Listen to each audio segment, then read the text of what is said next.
Quick interruption because this fixes all content creator problems. If you're consistently adjusting your camera, losing framing when you move, or re-recording content because you drifted out of the shot, that is a waste of time and engagement.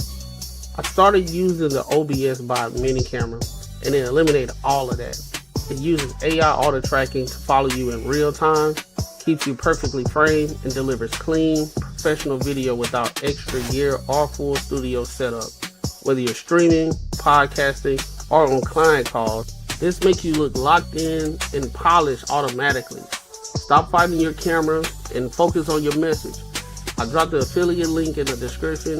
If you're serious about content, this is an easy upgrade.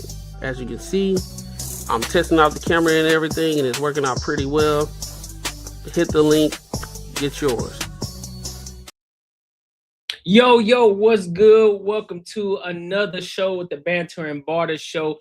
I got the crew here with me. I got my dog Marcus. I got my guy Unbiasedly Raw.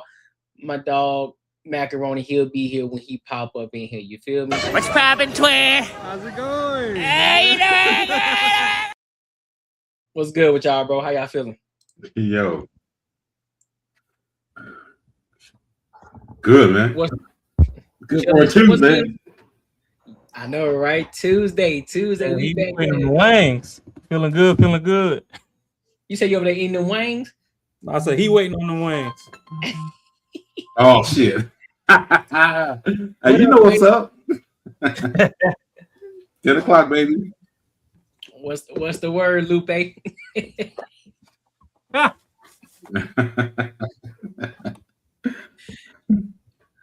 No, he can't. I don't think he heard me. I don't think you heard me. I don't think you heard me. Hey, Man, now your boy looking like yeah. He looking like Most Def over there. He's looking like Mos Def. Oh shit. But listen, man, before we get started, make sure you like, comment, and subscribe for the algorithm, and make sure you hit the bell notification. We got a lot of topics to talk about tonight. But what we gonna start first? We gonna start with, we gotta talk about this. We gotta talk about this Glorilla and her sister conversation. Now with this, we gotta be strict on it. We only gonna be talking about this no longer than 20 minutes. No longer than 20 minutes. So y'all make sure y'all watch the time too. All right. And keep your eyes on the private chat too, just in case. All right. So let's go ahead and get into it.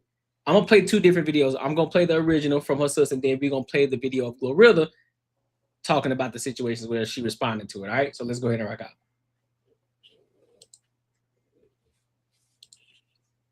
She's not obligated to do shit for nobody. That bitch is obligated to do shit for all of us. Fuck, that hoe obligated. Fuck. Oh, geez, that hoe obligated to do something for every last one of us. We sitting this motherfucker eating canned beans and shit. On the floor. So literally taking baths out of bottles of water, bro. Literally taking baths out of bottles of water. Lights off. Fat ass rats. Roaches, all types of shit. How she ain't obligated to do shit for us? But you want to sit here and talk about our struggle. How the fuck she ain't obligated? That hoe is obligated. Stupid mother. You know that. And this is Glow responding.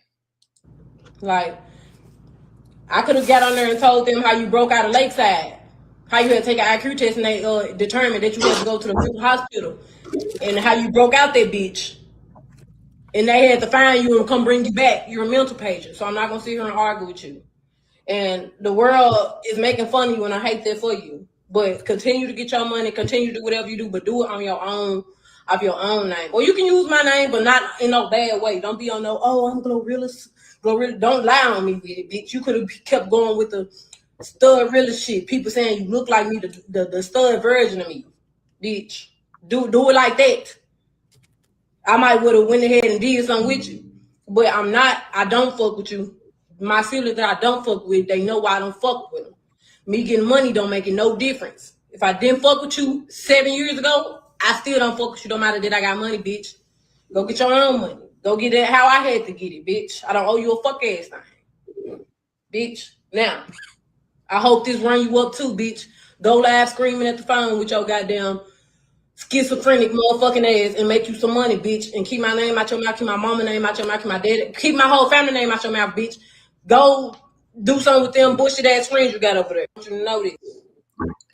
So what are y'all thoughts on this situation, bro? In this entirety.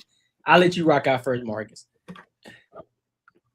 Yeah, her sister full of shit, man. That's fucked up to do some shit like that just for, especially kind of money she was talking about. She's talking about $2,500. Like that ain't shit. I'm even just hearing what Glorilla just said right now. She's like, yo, I would have jumped on it with you. Get your money, go ahead, but don't talk shit about me. If you want to do whatever you gotta do, you say that I'm a stud version of her. Cool, man, do it. Hey, make that money. But why are you trying to fuck my shit up? Just because you jealous, and then because your shit ain't going right. But man, that's how a lot of people are in the South anyway, bro. They think they deserve everything you got. Like it ain't like they don't. It's not even like, hey, help me get something. It's like, no, bro, you owe me, and you need to support my life, and you gotta do everything for me. Actually, my house should be bigger than yours. I mean, that's literally how they think. They just think fucking crazy. Especially, if motherfuckers be making this shit, man. So, like, I'm a lot of cats in the South that make money go through shit like this. It just what happens, bro. Like, I wouldn't even pay no attention to it if I was her. But I mean, sometimes you gotta cut people off, bro, because they will just take all your shit, and once it's gone, not give a fuck about you. So, yeah, it's fucked up for real. Mac or Rob, which one of y'all want to take it? I mean, we all see what it is, dog. That girl's slow, and she ain't never been nowhere. And just like what Marcus said, man, one thing about the South, bro, if somebody make it, everybody gotta make it. And if you don't pass the hat and break off everybody, then you fake as hell from the beginning. But you can tell they got some family issues, bro. And out of all the siblings, one made it out. So that what they say, money, it'll show people real side, how they really feel. Mm-hmm. Like what Glorilla said, she could, even though I don't fuck with you, you could have did this way different. You could have used it in a good way. You could have, I could have let you do your thing or whatever. Use my name, cool, get your money, whatever. But this just gonna be short. It's gonna be real short lived, bro. She gonna get her money, get her coins, but she gonna spend all of it because she ain't got no sense. I can see by the videos I've been seeing, she ain't got no sense. She gonna get paid. It's gonna be a little bit. People gonna be inviting her to clubs, and she gonna get food reviews and all that stuff, but it's gonna be real short lived because people gonna get tired of it and just move on to the next thing. She gonna make a little bread, but it ain't gonna last long. You saw the video where she was talking about, all right, how much glow she give you? 2500. 25. You crying over 2500? 2500. You ruin a relationship over $2,500. So it's going to run its course. I mean, it's just showing the family dysfunction right now. And she do look like Glorilla, like the stud version though. Like if Glorilla went the other way, how she was gonna look. Her little ass. That girl, something wrong with her, bro. I think she for real. I think it's something like mentally, she need to go get evaluated so she'll know what the hell going on. Again, I blame Bush. No child left behind. Oh, and one more thing. You just see us in the Black community, bro. We'll put anybody on for ignorance, bro. She getting deals, she getting famous and stuff now for the wrong shit, and hey, bro, it's crazy, bro. No, I agree. Rob, what you got on there, bro? This is what dick deficiency look like. So I gotta lag. Am I lagging? Nah. Yeah, no, this just look like supreme dick deficiency when you replace natural dick with silicone and you get that microplastic poisoning. This is what becomes of it. Realistically, the thing is, the only person glow, if you want to say O's, is her parents because they brought her here. Outside her parents, we're gonna owe sibling shit. Y'all got the same 24 I got. If we slept on the same roaches and motherfucker, when you was tired of sleeping on roaches, you should have got your ass up and did something with yourself. Don't come begging me for shit now that I done made it, because you don't even know if I really made it like that. Just because you see me with chains and all that, you don't know what I done bought or what got fronted to me. I mean, shit, we all done seen years later all these celebrities that we grew up listening to from the 90s and stuff talk about how they deals was bad and everything you seen them with was in their contract and they was getting charged for it.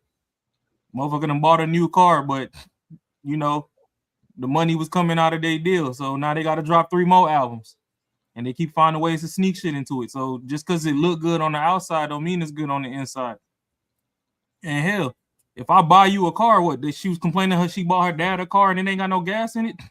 I'm not responsible for the gas in your shit. When you want to go get you some hoes, nigga, put some gas in your shit. Would you want me to come fuck them with you too? Like, what the fuck going on? So, yeah, this is just somebody that's bad for business and out here crying because they ain't got no hustle to go get nothing on their own. And realistically, if she had beef, she should have had beef dolo by herself, not drag the whole family into it and tell everybody business. We didn't need to know that mama was working at FedEx. And even then, I forgot what celebrity it was, but they said they already done fronted her to 25. Shit. I forgot who it was that fronted it. Was it the baby? No, it wasn't the baby. Nah. It was somebody with a T. I know it ain't Trey Songz, but like, was it Troy? No, not Troy.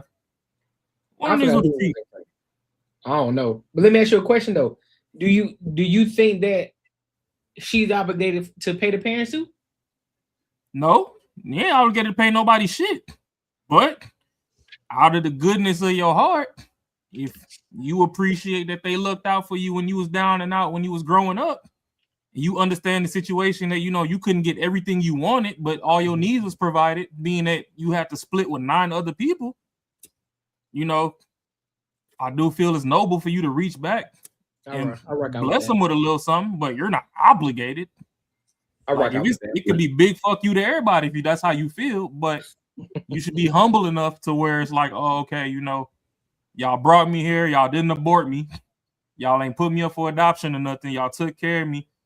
Yeah, it was slim pickings or whatever, but you know, y'all kept me healthy to the best of y'all abilities. So now that I'm of some means, you know, I'm gonna make sure that you ain't in a damn senior living home somewhere. I'm always make sure that you comfortable till, you know, time for you to go in that box and going back in the ground. But that's about it. That's fair. That's fair. Yeah, I don't think it's obligated. Just like what Ross said. Yeah, it's just like, I know if I was to make it and everything, I'll break my parents off, just alleviate, you know, some things, something, and pretty much put them in a position where they ain't got to worry about nothing. Yeah, right. They house might already be almost paid off or something like that. You go ahead and knock the rest of it off, and they on their retirement, they pretty much gonna be with you for the most part. So you pretty much gonna be, you know, spending money. So, but yeah, bro, I mean, ain't nobody obligated just because we siblings and everything. I'll put it like this: you're not obligated, but if you rock with your siblings and y'all got good history and y'all rock with each other, you gonna break that bread. Fact. It's a reason why it ain't no bread being, bro. You can see it. This is years and years of turmoil and hating on each other, and they probably been fought before. You can hear the disdain that they got for each other, bro. Yeah, that's just some cloud shit. You definitely tell you close, but yeah, the thing is that go ahead, Mark. Yeah, you can't choose your parents or your siblings, so yeah, you can't choose them. So that's the kind of fucked up thing about it, because you see some cats grow up in the same means, like not even rich or whatever, like parents are like almost over the poverty line, and they don't want shit. They're just glad you made it. Like run into a couple cats like that. Like their parents really like, hey, I'm cool where I'm at. No, hey, just buy me a used car or something. I'm cool. And then those are the ones you want to do the most for because they ain't expecting the shit. Those are the ones like I said, I've seen it before where some parents will like literally that is their retirement plan. They don't give a fuck about their kids. The one whoever makes it, they're like, yo, as soon as this motherfucker get through it, I'm quitting my job. I'm doing all this. Now it's time for me to live that. And that's unfortunate that like a lot of these kids run through some shit like that, especially when they make it because they're young and they're not really like, can't really say no because shit. I mean, you feel that guilt, but man, yes, being a parent, man, that'd be some. I don't know, like I definitely wouldn't want to be in that situation where my kid was make it that I'm gonna sit there and expect them to front my lifestyle. You know what I'm saying? So again, yeah, you can't choose them. Yeah, I agree, but I agree with Max said earlier though. This is a number 15 minutes of fame. She gonna make a little money off of it. Then people gonna get tired of her. We ain't gonna hear from her ass in the next 2 weeks. Then it's gonna be on to the next thing, bro. She trying to get some clout off her Glorilla, some name and likeness, and it's just I ain't gonna say it backfired because I'm still think she's still gonna get what she wanted out of it, which is money. But she ain't getting no money from Glow, but she gonna get money from other people, right? Because she was on, I forgot this other TikToker's name. He's doing interviews with her and shit like that, and he pretty much calling her out. It's like, my friend, if you really wanted money from him, you could have been helping him out. You could have helped her out. Like, did you help her get in the studios? Was you in the studios with her? Like, what was you doing? She's like, well, I couldn't do nothing. I ain't have no money. Well, you could have been trying to find something to do to help her out to be in the gym with her. But now, after she done got all this success, now all of a sudden you want to start talking. Like, nah, fam, nah. But again, she's still gonna get a little bit up out of it though. So yeah, she was on TMZ too, but it was a different interview too though. It was a TikToker that she was on too on Great Blackness. It was another one that she was on. So yeah, Funny Bone, he exposed all that shit, bro. He pretty much said everything that all of us wanted to say. Yeah, like he was like, well, all right, if your sibling became a doctor, he's supposed to put on as a doctor too, just because y'all was he was saying like y'all cellmates. All right, you get out of jail. You get out of jail and you was on the cellmate, y'all was sleeping on the same cell, he get out and you make it, you supposed to put some money. She was like, nah, that's different. They ain't blood. It's the same concept. It's the same exact concept. Like, but the thing is, you ain't put in no work with her though. So you just because you laying there don't necessarily mean you deserve anything. It don't work like that, bro. It don't work like that at all. Yeah, but, and just like y'all said, when she gonna get some money, but when she blow through that shit and no one cares about this story no more, first person she probably gonna call, the last person when it gets real rough, she's gonna try to get back with Glorilla, be like, yo, we sisters, and try to patch that shit up. But you already know that's how it's gonna go, because like you said, that shit's gonna fly by quick. And it's not gonna be worth it. On TikTok though, she gonna gain traction on TikTok like a motherfucker. I'm pretty sure. Yeah, she gonna go live and she gonna make her bread, and that's what it is. She gonna make her money from that way. They gonna put her in a fight somewhere, fighting some other YouTuber or some shit that's like her shit. Yeah, but when it was 7 p.m. Friday and it was 95 degrees, why she wasn't in the music video? Because they don't fuck with each other, bro. It don't matter. If you wanted some bread, you should have pulled up to the video shoot if you knew where the fuck it was at. And be like, hey, let me get up in the video shoot. Then on the back end, you can be like, hey, I know it seemed like I'm begging or whatever, but I was in the video. Can I get a little bit of pay for that? Like, you know what I mean? So this is the thing. You got everybody got cousins and shit that rap and all that stuff. You don't really think they gonna make it. And then you don't fuck with them. You talk shit, that type of stuff. And now that they made it, now you want some money. But that's a universal flaw. You should have, even if you don't believe, I don't care if you start rapping right now and I'm talking shit. I'm pulling up for the video. I'm still supporting you. I'm just talking shit.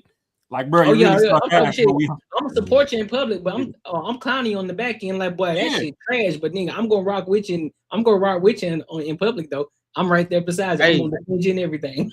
Hey, she the sister talk like she ain't had a job a day in her life. Fact. That's how she talking. She talk like she ain't had a job a day in her life. She ain't never went out there and got it. She that cousin, she that auntie. I got a She toxic that, question when you she done. that sister that always asking for money, bro. Like it don't. It's let me hold $5. Let me hold $20. Right? She didn't ask about 10 people for $20. She didn't ask 10 people for $5. She didn't got $50 so she can get something to smoke and drink and hot and spicy. This is my last question before we move on some toxic shit. No. So do lesbians not have big mamas? Oh, what? Do lesbians not have big mamas? Oh yeah, they do got big mamas. Cause didn't all the toxic big mamas tell the straight girls if you got that thing between your legs that you sit on, you should never be broke a day in your life? Hey, that's a solid. Hey, that's I bet somebody sneaking and geeking. I bet somebody done did it. I'm just saying. Worst case scenario, we know Drewski and Kodak Black will take it. Hey, you said Drewski and Kodak Black. Hey, somebody did that. Said, "Oh, this Studzilla shit, close enough, goddamn, close enough, goddamn. This is a close. I'm gonna get the close enough, goddamn." Hell nah. Boy, you could get a. That bitch probably about 4'11". I'm pretty sure. Y'all got a favorite hoe club? I don't know what that means. It's a favorite hoe club. Who said that? In the comments, Snowman. Mm. Snowman, y'all got a favorite hoe club? Bro, I don't go to clubs no more, bro. That shit boring as hell. I don't either. What the hell I look like paying $200 for a bottle that costs $37 at the stove? At the stove, I can spend $200 and have a kickback at my crib, put some shit on the grill, and buy some drinks, have some people over, have a good ass time instead of fighting Atlanta. $200 to have a boring time in the club. Got to pay for parking, and you got to pregame because you already know you ain't gonna get drunk there because it's about 10 dudes to a damn bottle or some shit. And you're gonna be hungry, so you gotta hit a Waffle House before you get home. You know what I'm saying? Then by the time you get home, you got the bubble guts. You got to go ahead and chug the deuces in the damn toilet for a little bit, and then you wake up. You just spent $400 that night unnecessarily, and you didn't have fun. Yeah, fuck that. Man, you better some young turn on shit. Netflix. Yeah, plus 98% fight because of location. Yep, that's a fact. That's a fact. They're gonna be fighting and then right now, I ain't been to the club so long. I haven't been in the club where YNs was in there. So now you got YNs in there now. So you gotta check for that. They always fucking shit up. All right. Oh hell no. But hey, I'm good at the crib.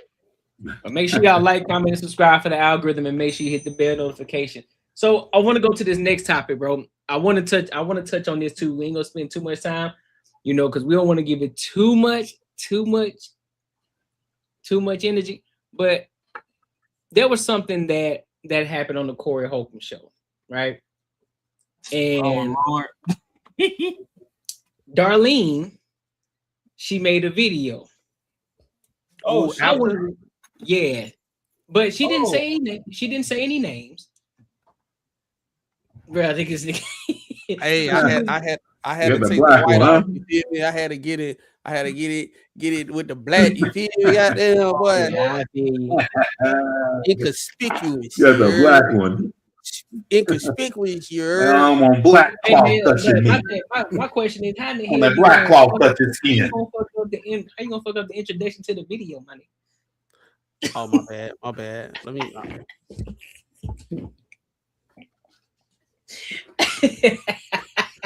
He said, "Let me cam off."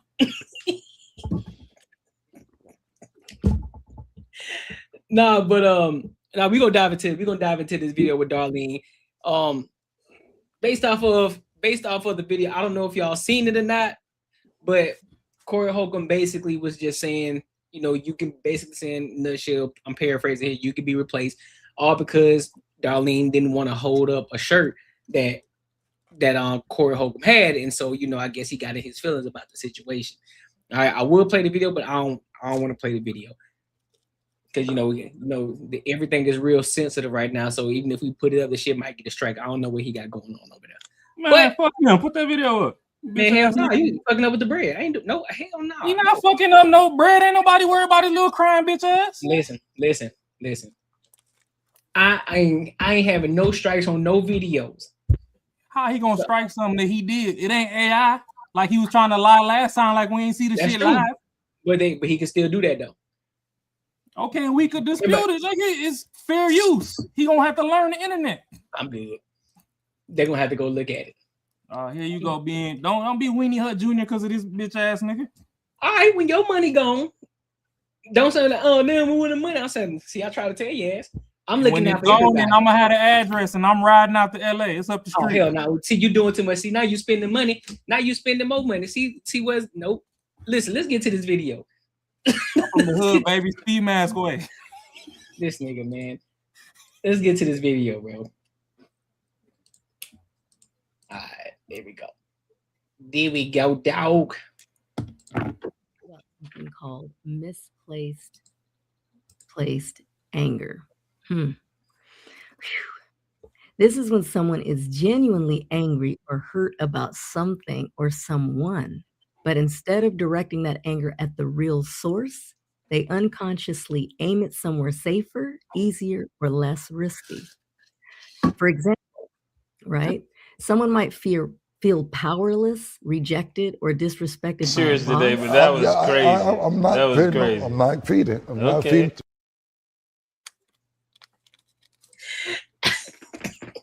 Bro, I'm sorry, y'all, for the video, but I caught the boy Mac over there slipping. I caught him over there slipping. Oh, Lord. I caught him slipping with the partner, with the little, what you call that shit, sour or even life itself. But they don't feel safe expressing that anger there. So it leaks out all over the place toward loved ones, strangers, or even themselves. The anger is real, the pain is real, but the direction is off. Understanding this helps us stop taking everything personally, and it also helps us ask better questions. Like, what is this really about? Or what might be underneath this reaction? It doesn't excuse harmful behavior, but it does explain it. And that awareness gives us more emotional clarity, healthier boundaries, and a lot more compassion for ourselves and others. Here's what it often looks like. Snapping at a loved one after a bad day with the boss or work. Being irritated at strangers when you're actually grieving, you're hurt or scared. Getting angry about small things when something big is unresolved elsewhere. Or criticizing others for traits that actually mirror our own pain or insecurity. We're all carrying more than people realize, and most of us are doing the best we can with what we were taught or not taught, right? A little awareness goes a long way. So be gentle with yourself and mindful with others. When someone is consistently dissatisfied about things like cleanliness, routines, or not getting their way, the issue usually isn't the surface complaint. What's often underneath is a need for control when they feel powerless somewhere else, chronic frustration, resentment, or entitlement, anxiety that shows up as rigidity, emotional immaturity or poor coping skills, a belief that their discomfort is other people's responsibility. So instead of managing their own feelings, they offload them onto people around them. Now, here's why understanding it matters. Because when you recognize displaced anger, you stop taking things personally that aren't actually about you. You can pause and ask, what is this really about? You gain more compassion for yourself and for others without excusing harmful behavior. So if this message helped you understand someone else better, great. If it helped you understand yourself better, even greater. Just remember, empathy doesn't require self-sacrifice, and understanding doesn't mean tolerating behavior that harms you. You're allowed to be compassionate and protected. What do y'all think about this? What do y'all think about that? I think Darlene is dope. And I forgot who it was who said it. Oh, what's that comedian name? Him and Corey was beefing not too long ago. Who, Marcus? No, not Marcus. After him. He Marcus friend, mutual friend. He a comedian. Ooh, I don't know that one. I forgot, but he was saying that basically, long story short, he was saying that Corey has a tendency to always find a way to get into it with the closest people. That's the reason why you always see him with different people on the show. Now, Darlene been on Deion Cole? Not Deion Cole. He interviewed I forgot his name. But I think this is what it is, bro. And Darlene been there from the jump. So it's like I understand sometimes doing it so long, y'all people gonna clash.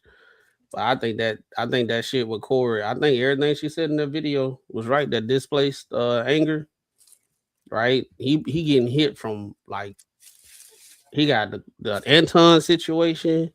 He got the girl saying stuff about, all that stuff. He had a case. He got all this stuff going on at the same time. And I think he was feeling froggy, bro. Long story short, he need to check himself because like if Darlene gone, bro, that's the ammo everybody need. That's gonna be the nail in the coffin. He can't even say nothing. He can't even defend nothing after that. If Darlene go, bro, it's done. Like,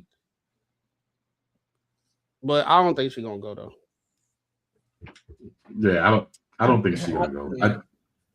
I look at it like it's almost like you ever had that butthurt friend that his girl fucked up on him some kind of way, and maybe you're tied with her with maybe your girlfriend, they're all friends and shit, and he wanted you to say some bad shit about her or do some fucking crazy shit. You're like, yo, man, you need to chill the fuck out. Like, chill out, man. It's like, but this mother gets so butthurt because what happened to him, he tried to drag you down into it. It's kind of seemed like one of those situations. Like, you know what I mean? Like he's on the side to where, but the thing is, he calls this shit. It wasn't like someone fucked him over. He calls it. He did it. So why are you bringing out everybody else? You want her to hold up some shirt that's gonna put probably a bad name on her too. Like she's doing fucked up shit too. She kind of like, yo, like, like even though you're co-hosting, you're the main one. You can't be like, this is my toy. Like you gotta do what I want you to do to play with it type shit. Like, hey, if everyone's got their own stake in the game, and then she's definitely trying to help your ass out. So I'm pretty sure whatever that was that he was trying to hold up was gonna be some foul ass shit. And he's on that path. So I know, yeah, what she's saying is right. I mean, we've all been through it with friends before, especially probably younger. Like I said, like someone got butthurt about something, they want you to do something that you had nothing to do with. And then at that point, it's kind of like then you get that threat, like you ain't my friend no more. All right, man, fuck off there. Yeah. Ryan Davis. It was Ryan Davis. Oh, Ryan Davis. Okay, got you. For me, for one, I don't know why we scared to show the video. Fuck that bitch ass nigga. And I said it, and I stand on it. Anything I say, I stand on that shit. No. I feel it. Man, it's. I mean, at the end of the day, it's fair use. If he ain't want that out there, he shouldn't have recorded this shit. That's fair. Is when he tried to walk back that whole bullshit he did with Anton, and he was like, all these motherfucking AI video. Well, nigga, post the AI video so we could see it. Because everything that I seen people respond to was exactly what the fuck you did. And yes, Anton did stand up in your face, and he sat back down, and he stood up and said, come outside. He hit you with the catch me outside. How about that? And you was like, oh no, well, I'm gonna just wait to finish out the night so my goons could pull up later because I gotta leave at the end of the show. Ain't nobody trying to buy time so your whole fucking city block could be outside when it's time to go. Come outside right now and get this ass whooping like a grown ass man, nigga. Oh, you ain't want that? Then all right, sit your ass back down and now we can enjoy this video about you getting all in women's faces and shit and pushing and whatever you did with them. Push, mush, slap, I don't give a fuck. And he changed the thumbnail, so it's like you can't. Yeah, it's fair use. He edited it. He put it out. Changed the thumbnail, but then you added somebody that pulled up for 5 seconds to the damn description. Because light skinned nigga pulled up to come fight or whatever, he wasn't there for all of 5 minutes, and he went back to his pod that he was doing way up the way anyway. And you put him in there, Craig or whatever. But as far as this situation goes, I done seen the shirt because the shirt was on his merch store way before the episode even dropped. What kind? What it said? What it said on it? It was just him and Anton on the shirt, and he had one of the captions from the altercation on there. It's not as bad as the first one that he dropped, because the first one that he dropped is just straight egregious. Yeah, that one with his with the child. Yeah, the first one that he dropped got Anton in the middle. Then he did the Trump Obama picture of the other two in the background. I think that's the reason why Darlene was apprehensive of doing it, because I think she probably like the one that one right there, that shirt. She probably was like, I don't even know what to do right now. And then when he finna do another shirt, she probably like, look, man, all right, bro, you doing too much, but I'm on your team, but you kind of doing too much. I feel uncomfortable.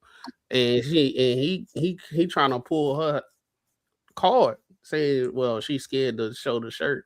You can't make nobody show the shirt. You show the shirt. And that's my whole thing, is because she didn't want to hold the shirt up. He was like, he gonna hold it up after on another show. Why you just don't hold it? It was the shirt, your idea. Oh shit! All right, hold on. Here we go. He pulled it. You found it? Yeah. Nah, the Leave My Family one is different. He had another one. No, hold on. Wow. This nigga Weenie Hunt Sr. You ain't gonna hold it up? Why? Tamed some lames. The 5150 Army taming the lames. Tames lames. We gotta turn that into a shirt. Ain't this a shirt, D? You gonna hold it up, D? No, you can't. That's all you, brother. Oh, you ain't gonna hold it up? Well, you ain't fucking with a nigga, D? I've done it. And when I hold it up, I can't say my shit with the mic. You ain't gonna hold it up? Your mic. Oh, don't worry about it. No, don't worry about it. Don't worry about it. Oh. I'll show that shirt next week. Oh, wow. Look at this one. No, I'll get somebody to hold it up. Look at this one. I'll get somebody to hold it up. Look at this. I'm finishing it. Look what time is it? We ain't got enough time. And look what I was doing. If we had enough time, I'll get somebody to come hold it up right now. Look how he's doing. But you see what I was just doing right now? Oh, it's all good. Don't matter. I'll get somebody to hold it up. Motherfuckers want a piece of you that they like, but they don't want the whole thing. Did I just not say? I'll get somebody to hold this shirt up next week. Watch. You know what? Somebody just said something earlier that it might be. You're right. You're right.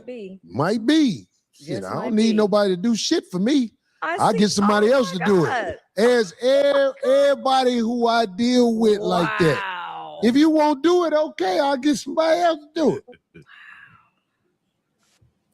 I'm over here trying to input the things because I had to go. You don't even know what I went through to even get that. Yeah, so, I bet. Okay. Don't worry about it. Somebody else will hold it up next week. See how you can't even. Wow. Okay. I guess not. Don't do whatever. Goddamn it, somebody be doing that. I guess not. Shit, it don't stop. There we go. Wow. I'm just getting it to you.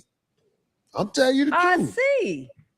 Hey, you see what I was doing? Why I said I wasn't gonna hold it? Okay. We are about to. We gonna do the rap. Let's do it. Back in 5 minutes, 5150. Jesus.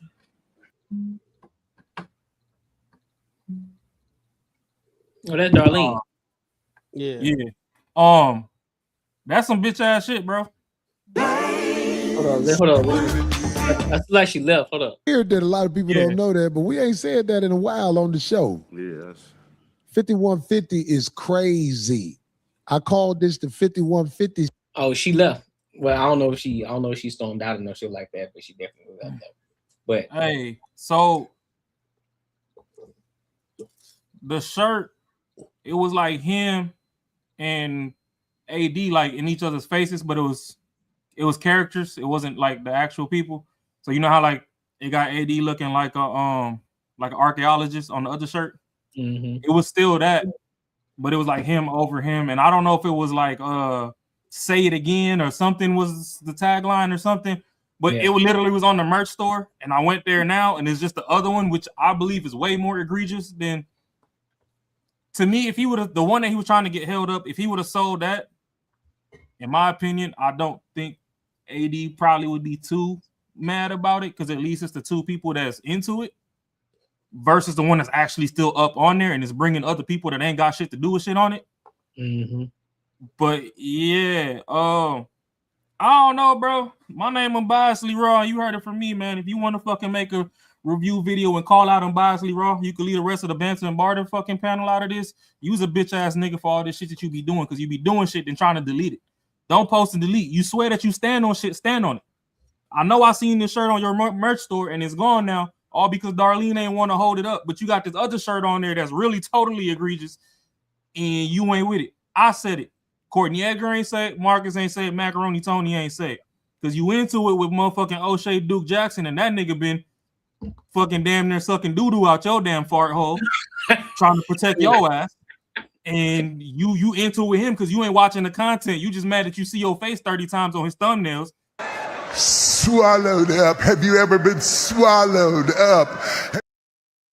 You into it with motherfucking lead attorney just because he said some shit on some law shit. Like, you don't know about the law, at least the lead know half or something. You into it, Kevin Samuels, God bless the dead, talking about all these people moist because they rock with Kevin, but you do the most moist shit, and every time you talk, every 7 sentences, you can't complete 7 sentences without bringing moist people into the shit. So what's really going on with you, bro? On some real shit, like not even to be funny at this juncture.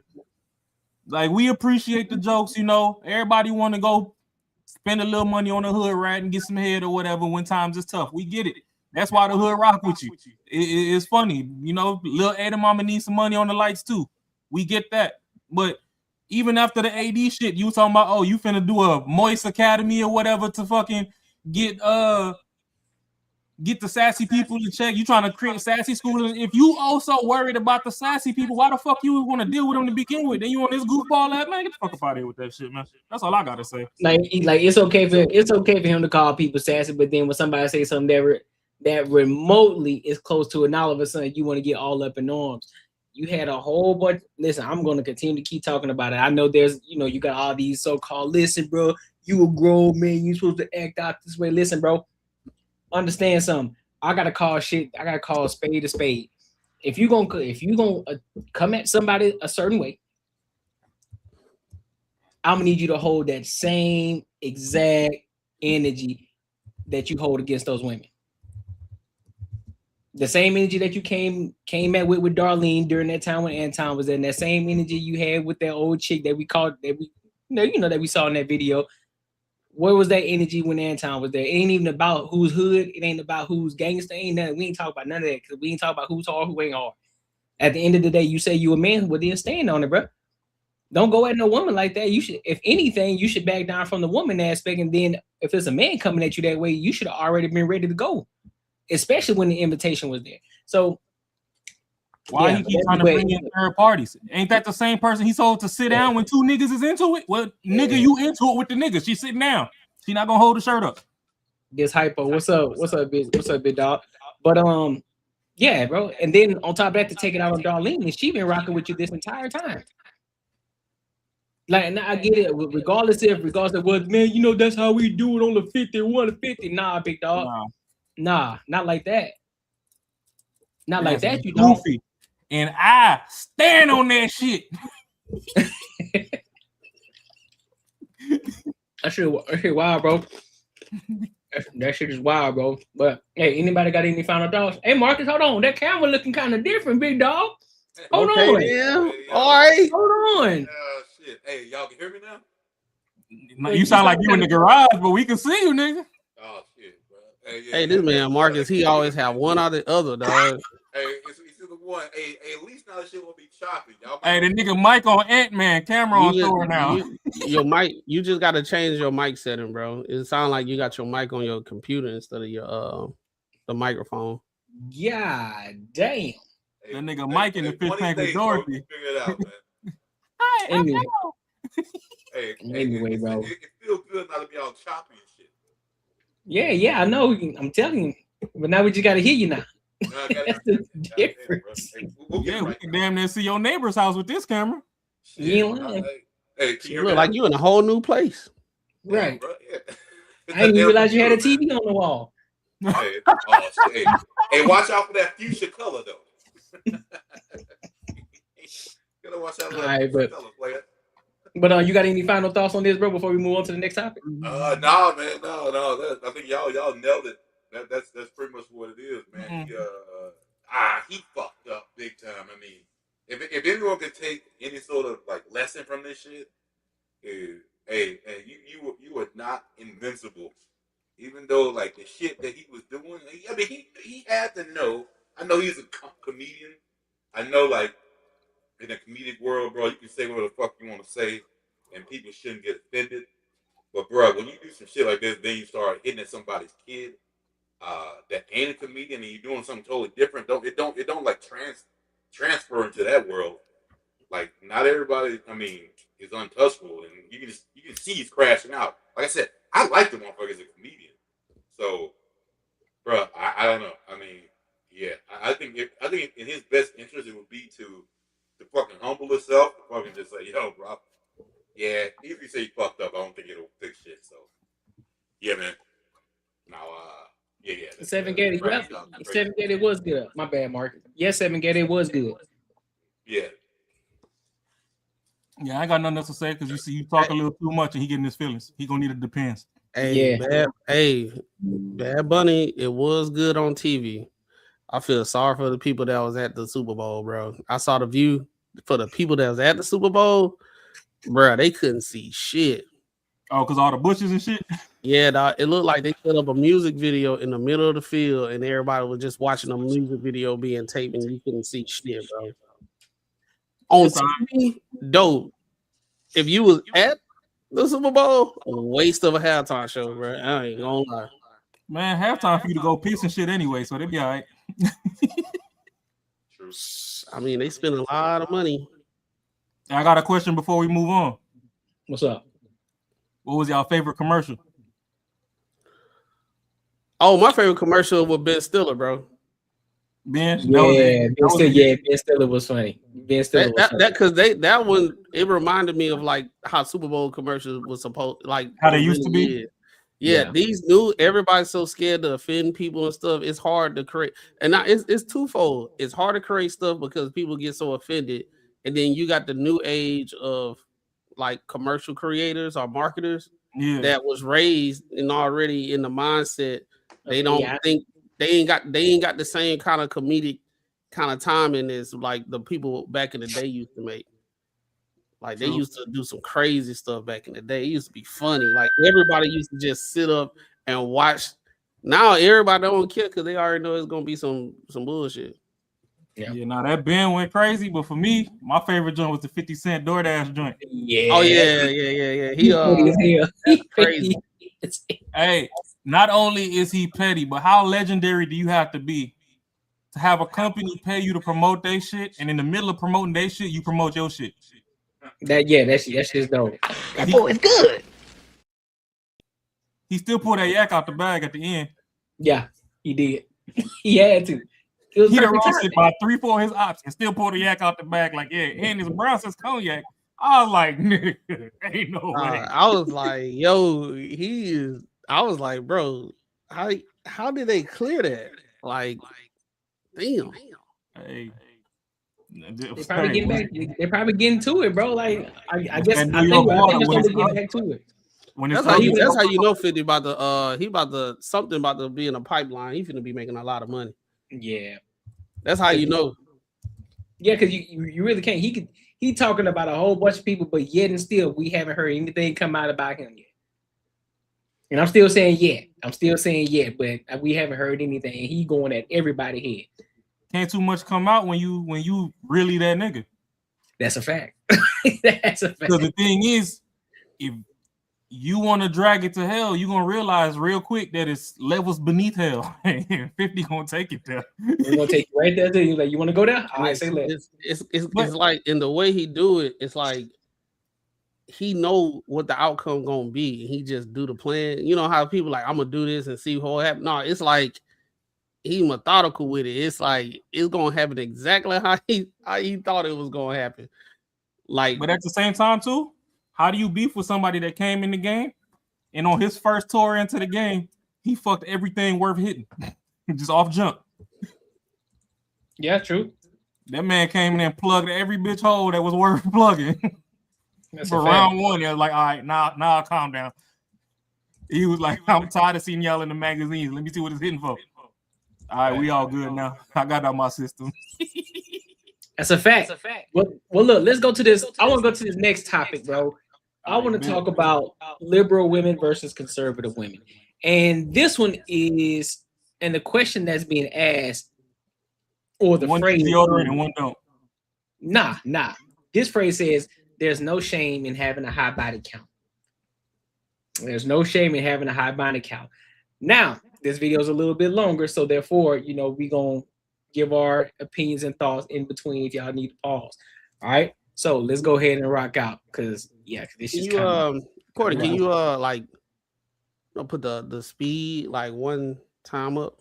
Yeah, I got you. Like on the video. 1.5 or like 1.25? Yeah. I got you pimping. Now I understand how women when they get to talking, boy, they can talk fast. We might have to slow it back down. Yeah. Goddamn Marcus. This nigga Marcus with his guitar band garage hero ass beat. To be a feminist. Okay. So. And the final prompt is, there is no shame in having a high body count. Oof. No. Okay.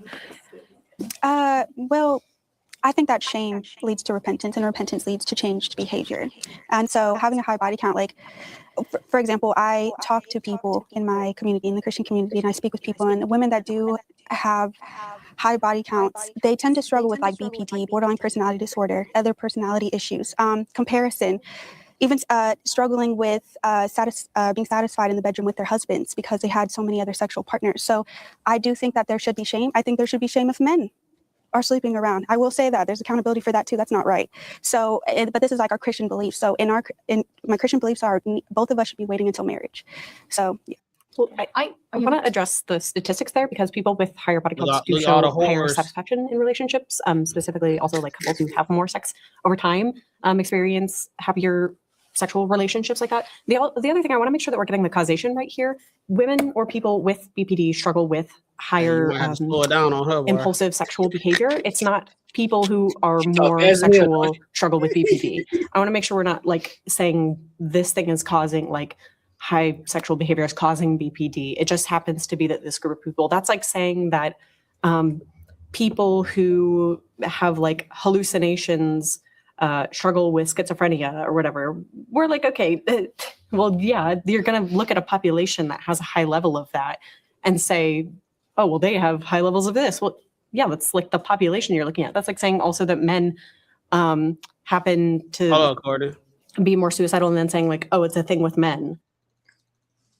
She just defeated her whole argument. She did. Yeah, she literally just defeated her whole argument, because they are talking about the subgroup of women that got a high body count, and she tried to do a correlate to people that struggle with schizophrenia. Okay, yeah, it's gonna be higher people that have hallucination. That is the main point. She did. See, that's how you know they just be talking, bro. They don't even be thinking. They can't even do analogies right. I ain't talking about all women. I'm talking about the far liberal type women. Yeah. Like it is just a fact about being a male that makes you more suicidal, which is not true. That like you're getting the causation kind of mixed up. I want to make sure that's very clear. I mean, I feel like I'm going to speak from a whole different type of language where I think that when you are laying down with someone, you're creating a soul tie. So I do think that will lead to some type of just spiritual bonding. Do you have like an argument that there's like a spiritual, or is this just like religious? Yeah, it's just my religious beliefs. Yeah. Okay. There's no evidence. I mean, I can't argue with that. Anyone else I feel like we're looking at different statistics on the relational satisfaction because women with higher body counts get divorced at a far higher rate. And they also, it's harder for them to pair bond with their husbands because they've had so many past partners. So pair bonding research is really not super strong, right? This idea of like oxytocin being released and stuff like that. The pair bonding is quite weak, evidentially. Like it's just increasingly becoming an unpopular theory around sex and sexual bonding, right? It seems like intimacy and closeness over time predicts closeness rather than these sort of things.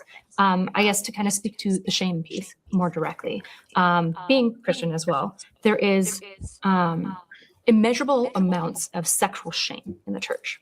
So guilt, when you're talking about repentance, guilt drives behavioral change. Shame doesn't. Shame drives lying and closing down and not talking to others. If you look at the rates, for example, of vaginismus, if you guys don't know what that is, it's when sex and any form of penetration is exceptionally painful for a woman. It is 3 times higher in religious groups. As a woman who's been married, I'm married for 8 years. I only have a body count of 1, came from a very Christian background. My Christian background and the tying of sexual shame that was there was so hard on my marriage. And in fact, if you talk to a lot of religious women, they're going to tell you this, right? A lot of my friends, for example, say, my virginity was so tied to my value that when I lost it to my husband, I thought I was dirty, right? Look at the rates of orgasm amongst religious married women. So shame in general, when it comes to sexuality, seems mostly just to lead to worse outcomes. There can be conversations about impulsivity, right? About choosing who your partner is more wisely. I'm actually open to those conversations. The issue is that when we shame people for their body count, it's disproportionately women, right? If you look at these, and I agree that you're consistent, it's both for you. Look at these red pill podcasts. All they want to do is get their body count up and shame women for giving them that body count, right? This leads to worse relationships. What is a high body count? I'm curious. What's the number? What's the number? I don't think it's necessarily a number. I think it's more so the idea of sleeping around for no reason and not having there's definitely a any reason. Commitment. I know, right? Sure. And I would actually agree with the shame part in religion. I think purity culture can be very dangerous. It's seen as more of a sin than anything else, and it's very damaging to women. And we see this even in marriages. Like you said, women still think sex is a sin in their marriage. I think that's a problem. So I think it's not so much, I don't think we need to bring back shame to women. I think it's more so that sexual, like being sexual and being promiscuous shouldn't be celebrated as much in our culture as it is. Sure, but the prompt was specifically, is it more shameful, right? And you guys said, yes, that is necessarily bringing more shame. Okay, so before they go crazy, before they dive in further, I'm gonna ask y'all a question. Do you think it's shameful for women to have a high body count? Yeah. Well, no, I mean, let me say, I don't think it's shameful. I don't think that it's not gonna. The purpose of what you're trying to do, if you're trying to be in a relationship with one person, I think that's the part that fucks it all up. If you've had like a lot of partners, it's almost like like if you look at it like in a work situation, like say truck drivers, right? Truck drivers can do what the fuck they want to do, pretty much. Hey, bro, turn your mic up, bro. Turn your mic up. Can you hear me now? Yeah, you can hear you now, but I think it's still the sound. I'll go ahead. All right, I'm about to change. All right, so just a tad bit, or move your phone away from it if it is bad. So like if you look at like if you try to compare it to like situations like a job situation, like with women, like just say truck drivers, right? They can do the most. They can get a job whenever the fuck they want. If they got their CDL, they can get a job in one day. 30 minutes, they can have a job, right? So like if you keep going on, you keep moving and moving and moving and moving and moving, you keep going, like eventually it's a situation where nothing's gonna make you happy. You might be happy for a second, but then you're gonna keep moving on. You're gonna keep moving on and keep fucking. Like if you look at someone who had a job to say if it was like, even if this person was, they did the best thing in whatever position they had, they were the best at it. But if you look at it, like how many jobs they had in the past, say 5 years, they had 20 jobs in the last 5 years. If anyone with sense, you're gonna say, hey, this person can't deal with shit. They're not gonna be here for a long time. Like I already noticed, you can tell by the past, they're gonna move on. Like that's how sex is with women. If you keep, the more you get, you're gonna keep going because it's real easy for them to do it. You're gonna keep going and get that high, and keep going and get that high, and keep going. You keep wanting more and more and better. With men, the way it works, it's like we pinpoint shit that we value in women. So we can have sex with a ton of girls, and then we'll say, "Yo, these are the main things that I fucking value in a girl." And if I find that and it's not even that big, I'm gonna fucking stick that shit out. So I know how hard it is to keep getting another one, get another one, get another one. I'm gonna stick that shit out. So I think the biggest thing is when girls get their body count up, they're pretty much it screws you over because you already know you can get something. You can get something else. You can get something else. Like any person who have that kind of choice would do that. So like any person. So obviously that's how girls are built. Any girl, whatever she's built, whatever how she looks, whatever. In one, they can go out and ask 10 dudes, "Hey, you want to fuck?" And I guarantee you, one of those motherfuckers is gonna say yeah. So like that shit just don't happen like that with us. So the body count ain't. It's not the it. It's not the it. It's just it's what comes with it. You know what I'm saying? It's not the ick shit. So, to me, when I look at body count, I look like, yo, if it wasn't just me, I don't really give a fuck. Like the count don't matter to me. It's just that what I gotta deal with if you had a lot, and I don't want to deal with that. So that's kind of how I think that's how it works. So more of a peace of mind. So more of a peace of mind thing for you than anything. More, but just how people work. Just because I can tell if a girl has a high body count, she can't deal with problems. Yeah. So it'll still revolve back for if she can't handle problems or any type of situation, it'll still be that would disrupt your peace of mind because now you got to deal with this shit. Yeah. Yeah, I agree with Marcus. I say it's levels to the high body count situation. It is shameful if we see the worst of the worst. We already know what that is. Just getting slutted out for no reason. Just it is what it is. Just bouncing around and stuff. I say that's shameful. But having a high body count, I think I think men and women look at things from a different lens, and that's the issue. I think most men think about like what you got to deal with a woman that does have a high body count. Like, yeah, you've been doing a whole bunch of stuff. Yeah, okay, we don't know exactly the number, but I can tell. Just like that conversation we had the other day, Courtney. Like, we understand. Like, we can 9 times out of 10, if we out, we can see if a chick, she probably got a high body count. She probably out there. We ain't gonna say high body count, right? And that's another thing. People when y'all watching these podcasts and all that type of stuff, and y'all hear these keywords, majority of the time these keywords are talking points that's on YouTube. We don't use that outside of it. It's just a summary so we can understand what's going on, so we can have the conversation. So submissiveness, high body count, this, that, and the third. Men don't be out there. I bet she got a high body count. Oh, right. I can't fuck with her. It's not that. It's just like I bet she going. I can tell how she move. I can tell how she walk. I can tell how I didn't just saw her all in about 4 dudes' faces. She too comfortable getting in men's faces, like the men that she actually don't know and stuff. Or if you do know that many, goddamn, you know what I'm saying? Like, but the chicks with the high body count, a lot of times, just like Marcus said, they are not the ones that's going to stick out. They're not going to stick for the long run when it comes to relationships because they can't handle difficulty. They don't have to. Why? Why should they? They just gonna go to the next one. Anytime you get to a situation where y'all have a disagreement or he not on the same page, I guess he's not my guy, my man. I'm gonna go find another one. Now you get with another one. Then you get with another one. And the number one thing is, Courtney, the girls with the highest body count got the most questions about relationships as they get older.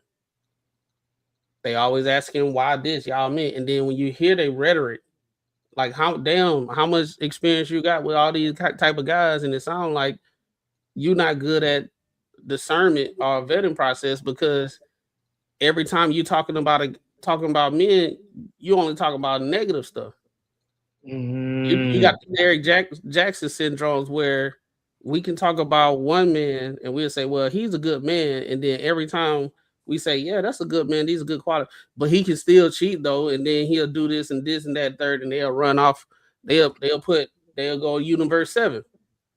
You know what I'm saying? So it's like that's how you know they got a that's another thing, you know, how they got a high body count, because they tell on themselves. One thing, you let women talk long enough, they gonna tell you everything you need to know. You hear women all the time talk about, I done had the broke man, I had the average man, I had the high value man, I done had all of them. I had the short, I had the tall, I had the buff, I had this, I had that, this, that. They'll say they had all that. Somebody echoing, bro. Huh? Somebody echoing. Somebody echoing? Yeah. Oh, well, yeah, but yeah, bro, like, I wouldn't say it's shameful, but at the same time, like, when we have these conversations, a lot of women they don't understand where men come from. So they always want to go based off what other women say. They don't want to hear what men say. They ask all the questions. Why y'all men? What's wrong with a woman with a high body count? And then you start talking, and they'll say, "No, that's not what y'all think. Y'all think this, that, and the third." Like, no, we telling you. Y'all just got other women telling y'all how we think. Like, when you think about it in history, us as black men, we can never dictate our story. Even with slavery, Jim Crow, civil rights, even post after that, you got feminism. So when the men, when women say, my granddad, he ain't never complained. I ain't never hear him say about blah blah blah, this, that, and the third. Because men would get scrutinized back in the day. Men didn't really have a voice and all that type of stuff. So when we sitting here telling you how we look at things and how we experience women with high body counts, you don't believe it. Or you have a coping mechanism and say is woman power empowerment. There's no empowerment if you getting passed around. I control my sexuality. No, the dude that's flipping you upside down is controlling your sexuality. That's a fact. You know what I'm saying? You doing all the freaky shit, and then okay, now you want your wrist bent. Now you want to live the soft life. now you looking for the dude that could provide that soft life, and the dude is even like, you looking rough. I ain't trying to deal with that shit. I ain't trying to handle you. I'm not trying to do all that stuff. But they would try to shame men, saying, "Hey, I know I did all that bullshit back then. You need to accept me for who I am." No, I don't. Because you ain't accept me for who I am when I was making $55,000. Yeah. Right, what you got? Now I'm making 100, right? Now I'm making 100. Now it's like, okay, I can get with you now. No, I'm good. I'm with the chick that she didn't even ask me about how much money I was making. We were just vibing and kicking it, and we just grew organically. Right, you got that vibe. I think 1914 titties is confused. She needs to be sitting on the other side. He said 1914. Shorty with the corset on the outside of the dress and shit. Yeah. With the black curly hair. Mm-hmm. When she speak, she sound a little more conservative than confused. Like, but I don't know. If her husband let her fight back in the crib, then that's on him. But when it comes to this body count thing, and we ain't even really brought shame back the way we need to. So they over here talking about, women getting shamed and blah, blah, blah. It's like, ain't nobody really pressing the issue the way they want to press it. Because, yeah, men don't get shamed as much for a high body count, but at the same time, y'all women reward experience. So it just is what it is. And practice squad exists for a reason. And so if you want your man to be jack of all trades, well, I'm sure you ain't want him to jack off. You want him to know what the fuck to do when he there. So yeah, they gonna practice with who's for practice. That don't mean you turn yourself into a fucking practice doll and then come back and think that you deserve the world. So I believe shame should probably be on both sides realistically, because on the real, some men get a little too much coup de cat and they wild out too, and they be off the rail. So yeah, they get one whiff too many and they just burnt the fuck out. And hey, that's probably why that rainbow flag getting flown so much too. It's like There's only so much you could do. And I feel like the older people, once they went and got their damn prostate exam, they probably bit their lip the second time they got it, and that's why they done went haywire too. So, hey, the shit's fucked off everywhere. But if you want a lasting relationship, in the whole like pair bonding conversation that they were getting into, that they didn't really understand the dynamic. If you know too much, it's harder for you to focus. They don't even understand they doing it right now. Right? Oh yeah.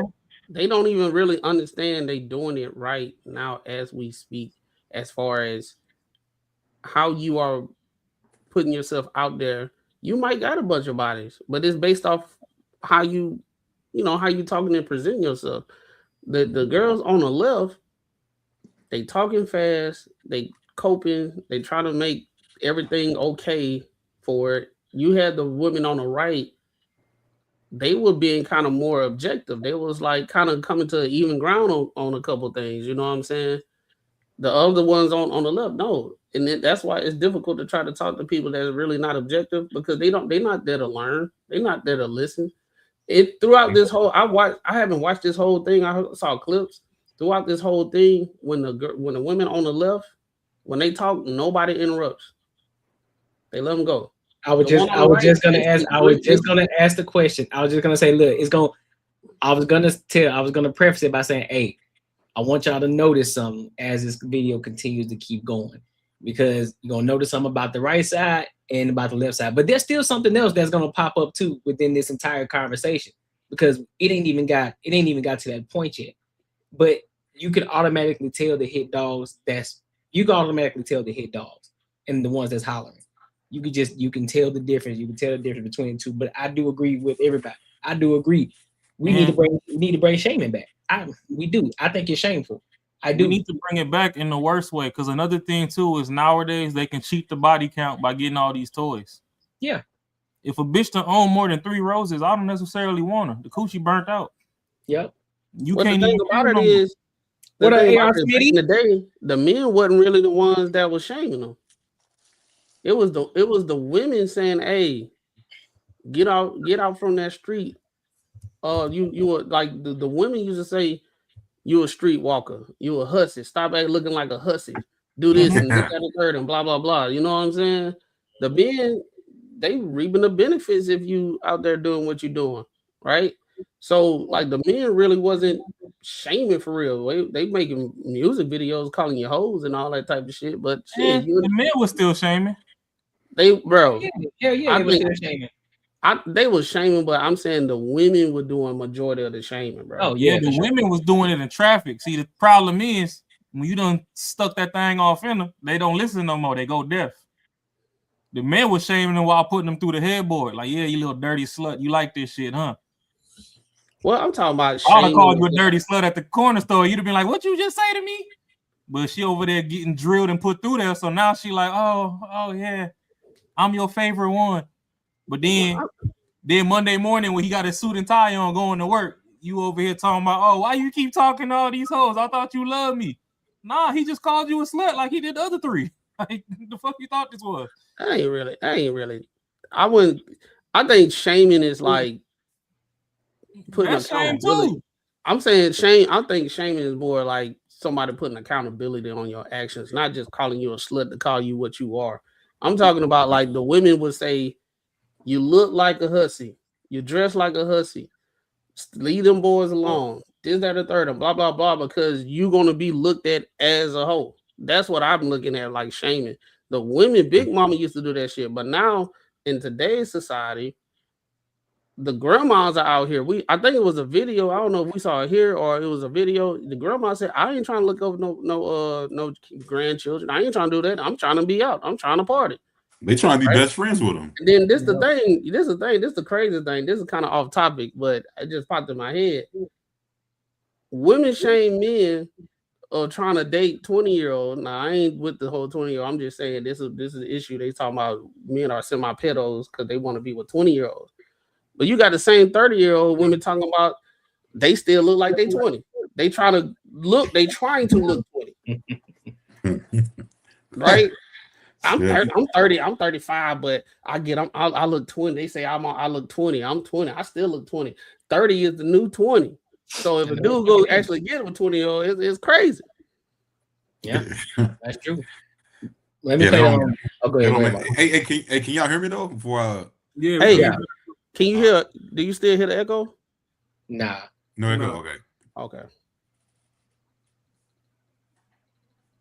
That's necessarily doing the thing you're opposed to. Okay, well, I mean, I have a yes or no. So I'm not going to say no because I don't think that being sexually promiscuous is good for anyone.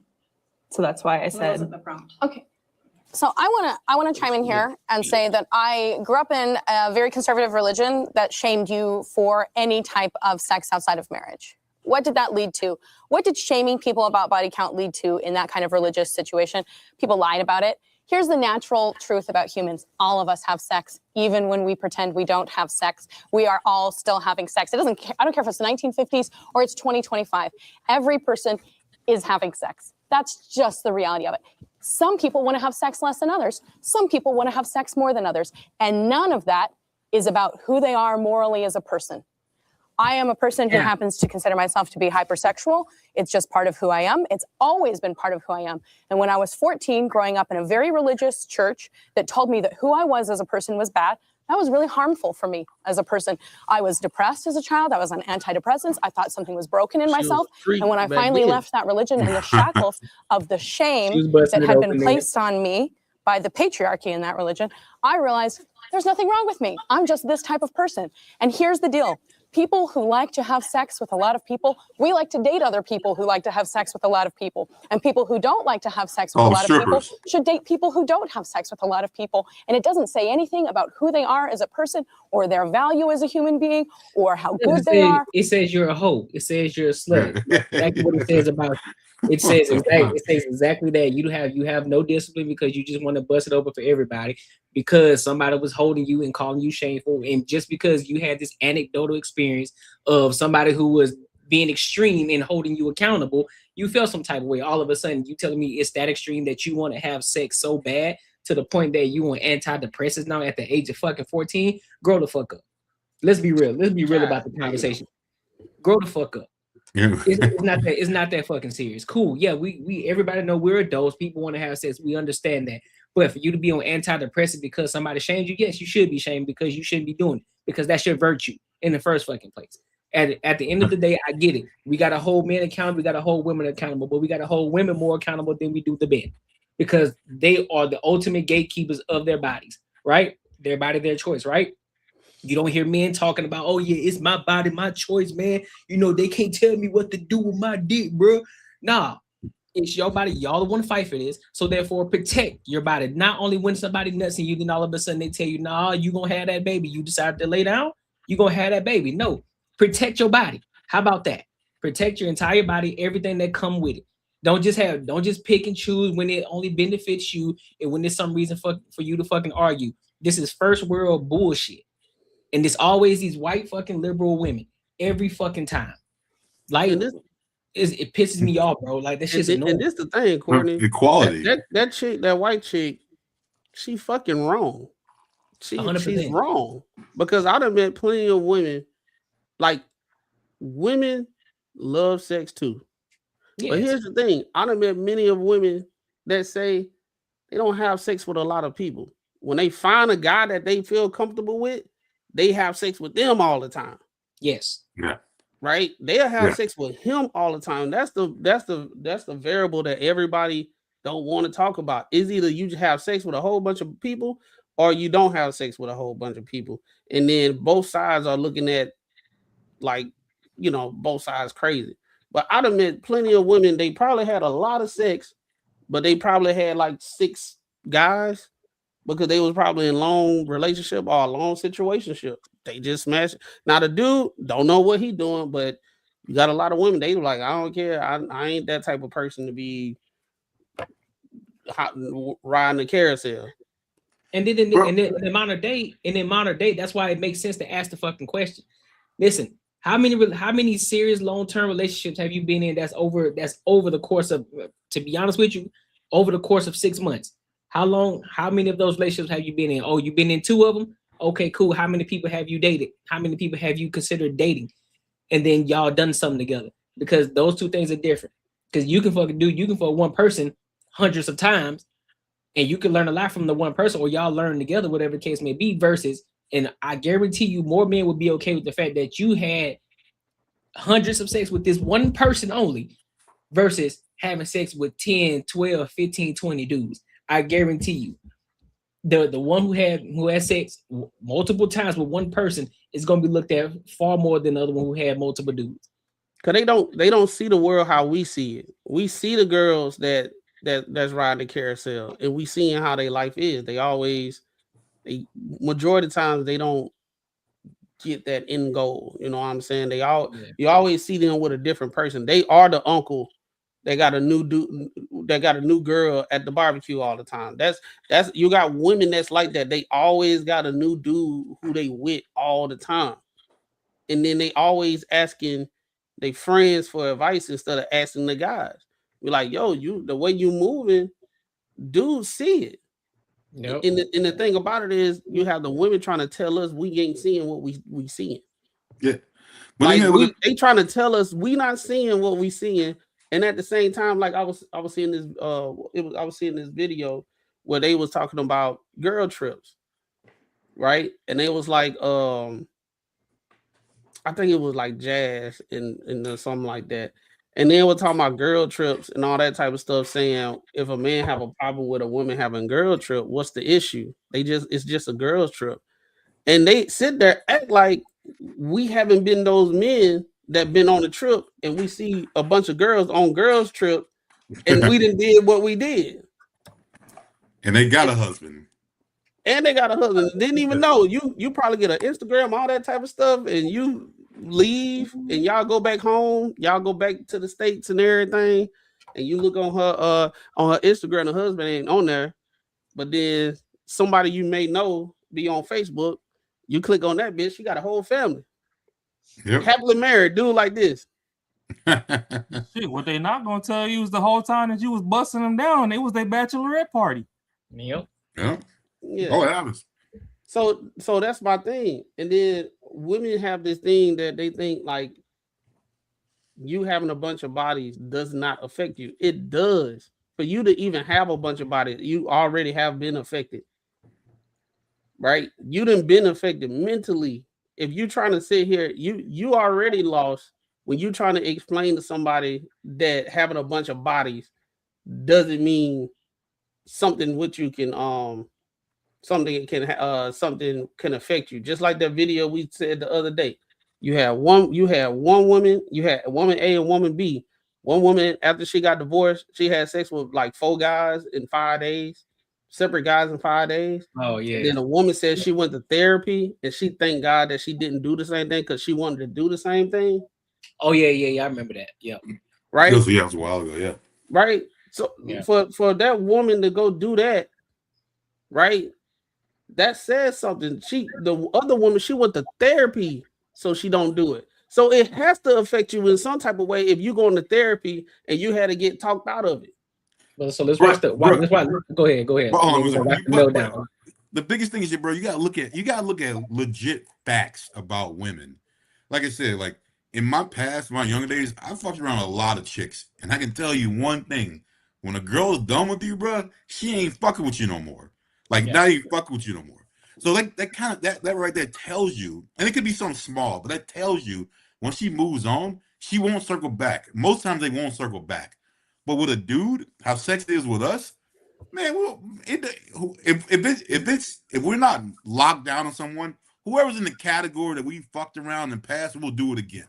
Like it don't mean the same thing to us. So they try to act like it's the same thing. It's not. So that pretty much tells you that you have to bond with someone to have that act happen. I mostly agree, but I disagree to a little bit. No, I disagree with if a girl is broken, yes, she can act exactly like us. She can do the same shit, but you can point those out in the you can point them out. And I'll say strippers a lot of times, OnlyFans chicks that can do shit like that. But they aren't like the girls who kind of portray, because I think for most parts, girls think they want to be in a relationship, but they're doing the wrong shit to do it. You know what I'm saying? They looking for the perfect motherfucker that don't exist because it don't exist. But they got everybody else telling me that person does exist. And that person make you feel like fucking roses like every goddamn day.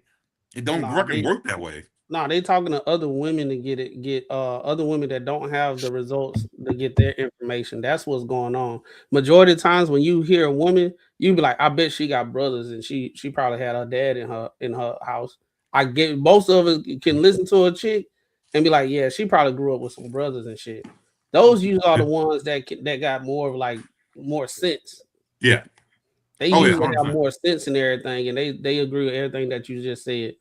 But the women that's talking to other women and women telling them the same bullshit, those are the ones that be lost and they want everything. The ones that got the brothers and everything, they be kind of more realistic. They'll be like, if I can get like 75% of what I want, we can work on the other 25%.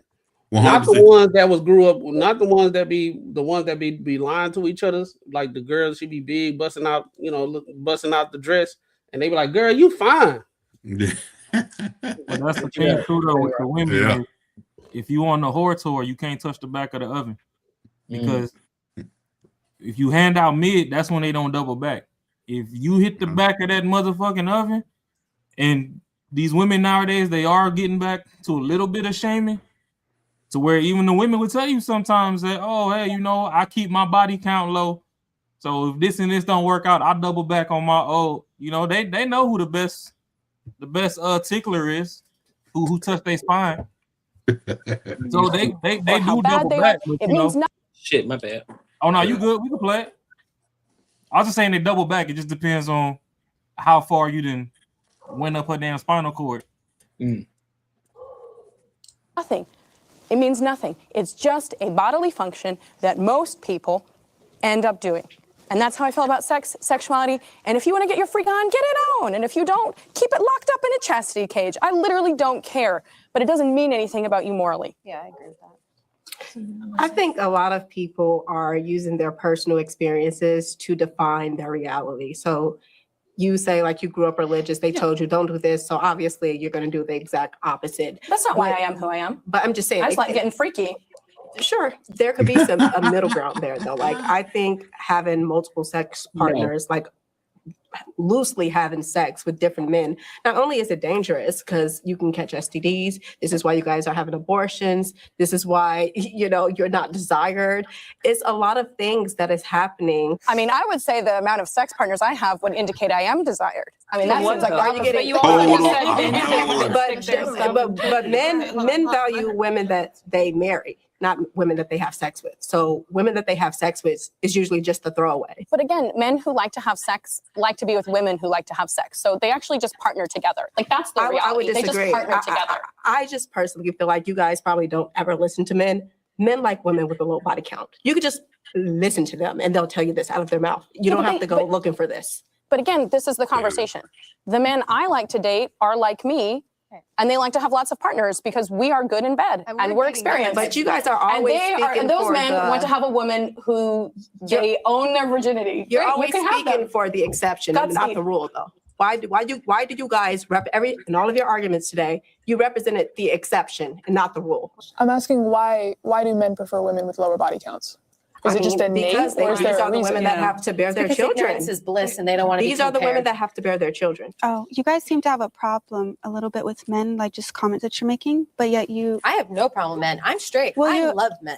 I just heard like multiple just negative comments about men. Like you they like do to realize put that men are responsible for 90% of the violent crime. But you're sleeping with many of them. Yeah, so but do you we like? still love men. 90. Yeah. So, if men are responsible for 90% of the violent crime, right? How much of that crime is towards women? Because even if you go to DV, they outnumber the men on DV if you want to actually break it up into classifications of relationships and stuff. And half the time that DV even gets called in, the women started this shit. A woman could crack you across your shit right now. And if she has one scratch on her from a bottle or something breaking and just a ricochet hitting her, you still getting arrested. You ain't got to do shit to her. But if they find a flaw on her and they see the flaw on you, like, she literally got to beat you up and don't no flaw be left on her for her to leave. Mm-hmm. If a scratch is on her, you going, whether you did something or not. I think I know the other thing, Courtney. So why is it that nowadays, when you get into these conversations, they want to be like, oh, men is XYZ violence and all this. If a man is starving and his stomach is touching his back, he ain't worried about you.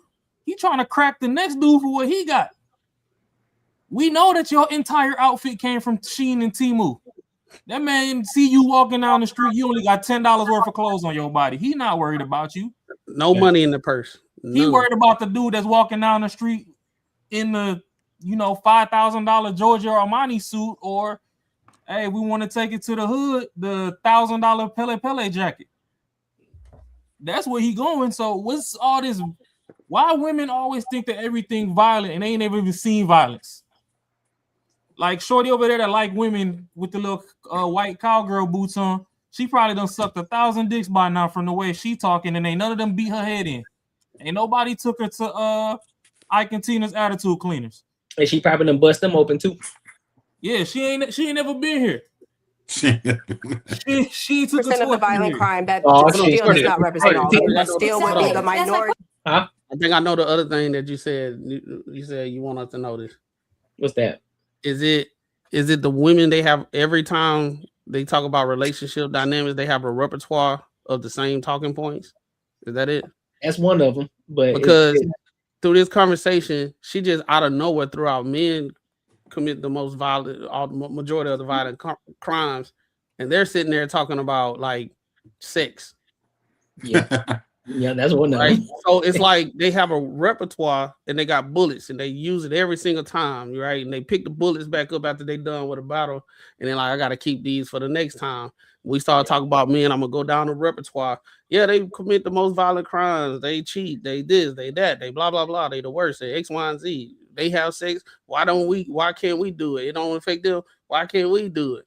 It's like we are not the same. Like the world do not treat us the same at all. And we see things differently. Our logic is different. Our experience predicate our logic a lot of times. So it's like, yeah, you gotta it's kind of backwards with dudes. Dudes can go to college and smash a whole bunch of chicks, and you be like, you know what, I'm good.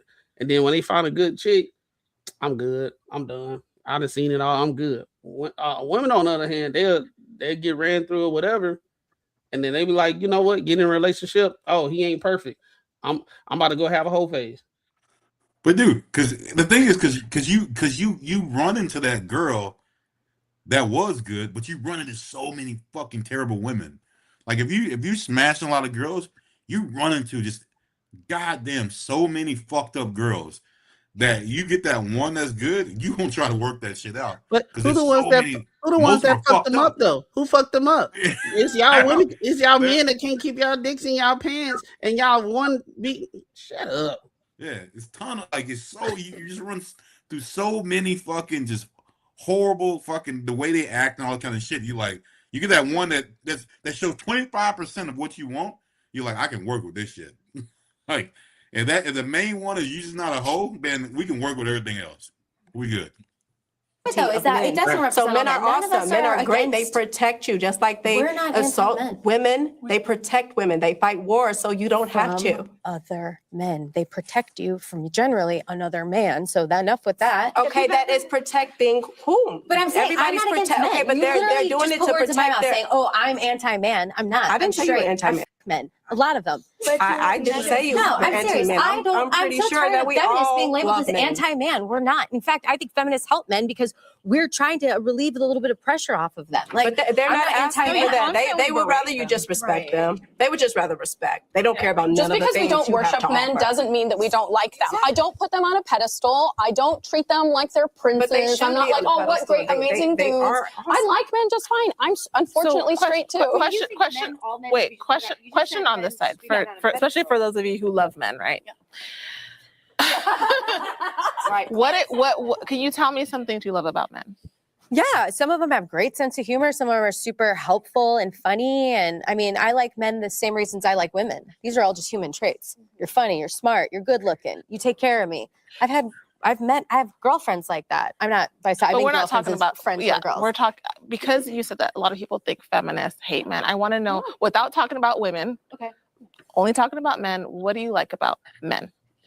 About their uniqueness of being. I'm asking the men lovers. See, I guess I'm trying to think about what makes men unique, though, because like when I like a man, they're funny, they're smart, they're good looking. But I could describe a woman with these terms. Okay, so too. you don't think that there are things about men that are unique necessarily? Well, I mean, I'm born straight, so I can't say like I choose to be attracted to men. Like this is how I was born. You know what I mean? So like I can't tell you what that's about, but I can say that I like men because they're funny, they're smart. Some of them, they can protect me if I need to sometimes. Like I understand why you like men, but I think you can all understand that they have traits that are not good, right? Like you have men you don't like, right? You know that not all men are great. Wait, who is this nigga? And I want to know what you like about men too. That's how I feel listening to this, man.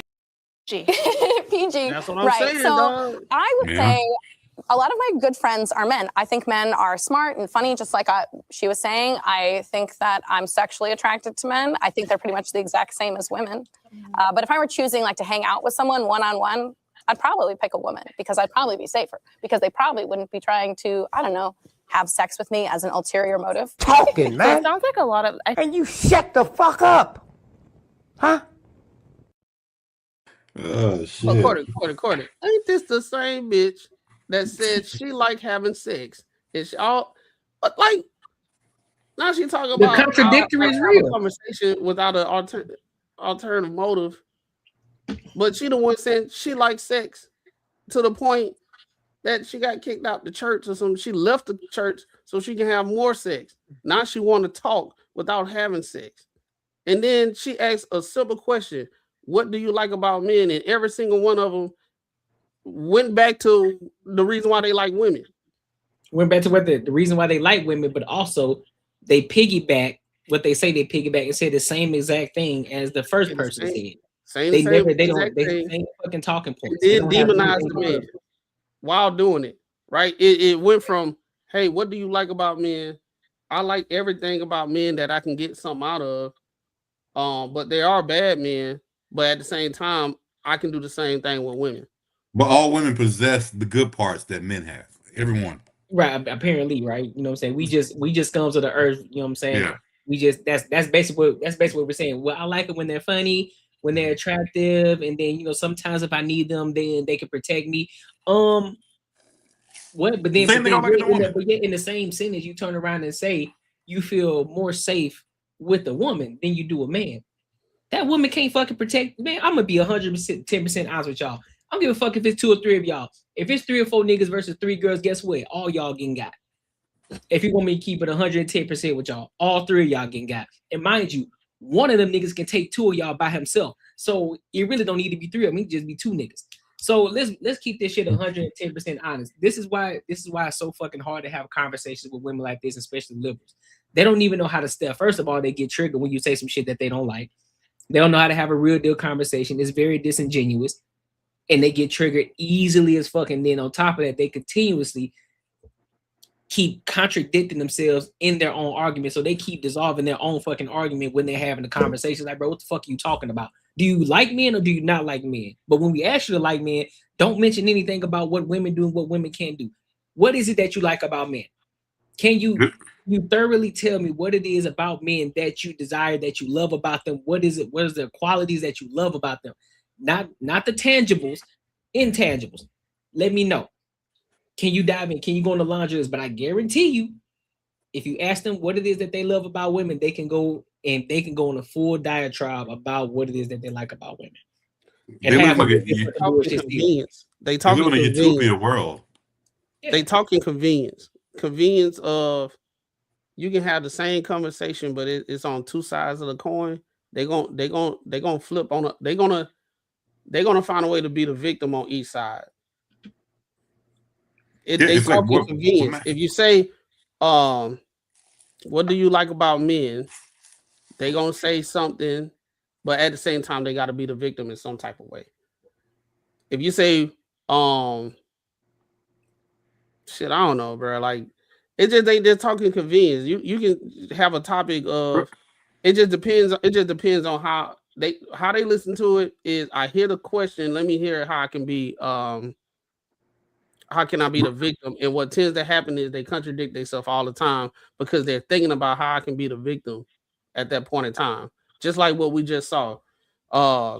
Yeah, we talking about men. They the number one, they commit 90% of violent crimes and X, Y, Z, and this, that, and the third. But at the same time, turn around and say, well, I like having sex with men. So sex is just, it ain't that crazy of a thing. It's just recreational. It's all good. Men have sex, we have sex. It's just a common thing that we like. So you got all these bodies with these guys. Ain't none of them hit you or nothing like that, but you trying to demonize us at the same time. Bro, let me come like let me if ask y'all we something. was so goddamn dangerous, you wouldn't even put yourself in the situation to have sex with all these guys to even have a high body count. That's that's like, hey, I know that's like me going to prison and saying I know a lot of these dudes in prison, they in jail for violent shit. You know what? Let me go to jail and I'm gonna just walk through because I think they cool and think ain't shit finna happen to me. But bro, like the way I look at a lot of this shit is that I've been here before. Like I don't know, I just follow along with me, man. Like I say shit a lot. I feel like a lot of women like mentality kind of like kids because I've been here before. I've had this mentality when I was like 16, 15, 16. I've had this mentality before to know that, yo, I could live on my own. I got a job at fucking Sonics. Me and my cousin get an apartment. I don't need to go to fucking school. I don't need to finish school because guess what? I got my life planned out. My parents keep telling me I need to keep going to school to finish some shit that I don't want to do. And I feel like I got this shit right. And I fucking felt like that shit would have been worked out right. Because I've had a couple people who dropped out of school that I knew back where I was, and like your boy Raw would say in the hood, some of my boys they fucking dropped out and they had their own apartments and shit, and they were working jobs, and the only they were doing was buying shit to fix up their cars that their parents bought them. I'm like, kind of like the shit I want to do, like in that little phase, and I thought that shit would work for me, and I literally was like, I brought this shit to my my pops at one time. He told me, "You're a dumb motherfucker. You ain't doing this shit. You fucking idiot." And I swear to God, bro, I swear I was like, you know what? I thought it was the best idea in the world. I said, I'm gonna keep my job. I'll better get a new a car. I'll pay for it.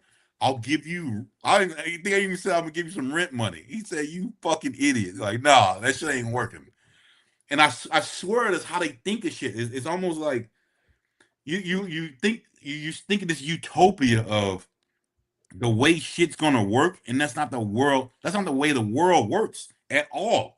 Like it's not even close to the way the world works. They indoctrinated. They can't say anything positive about men because inherently, if I say anything positive about men, people will think I'm a pygmy. People think I'm aligning with men and X, Y, and Z. So now I have to put a negative connotation, even if I am giving them props. I got to put some kind of negative connotation on men in some type of way, right? Yeah. As you just saw, every time they went to the next woman, she said the same thing the previous one said, but at the same time, they had to put some kind of negativity in the situation where the woman is said, "Hey, what do you like?"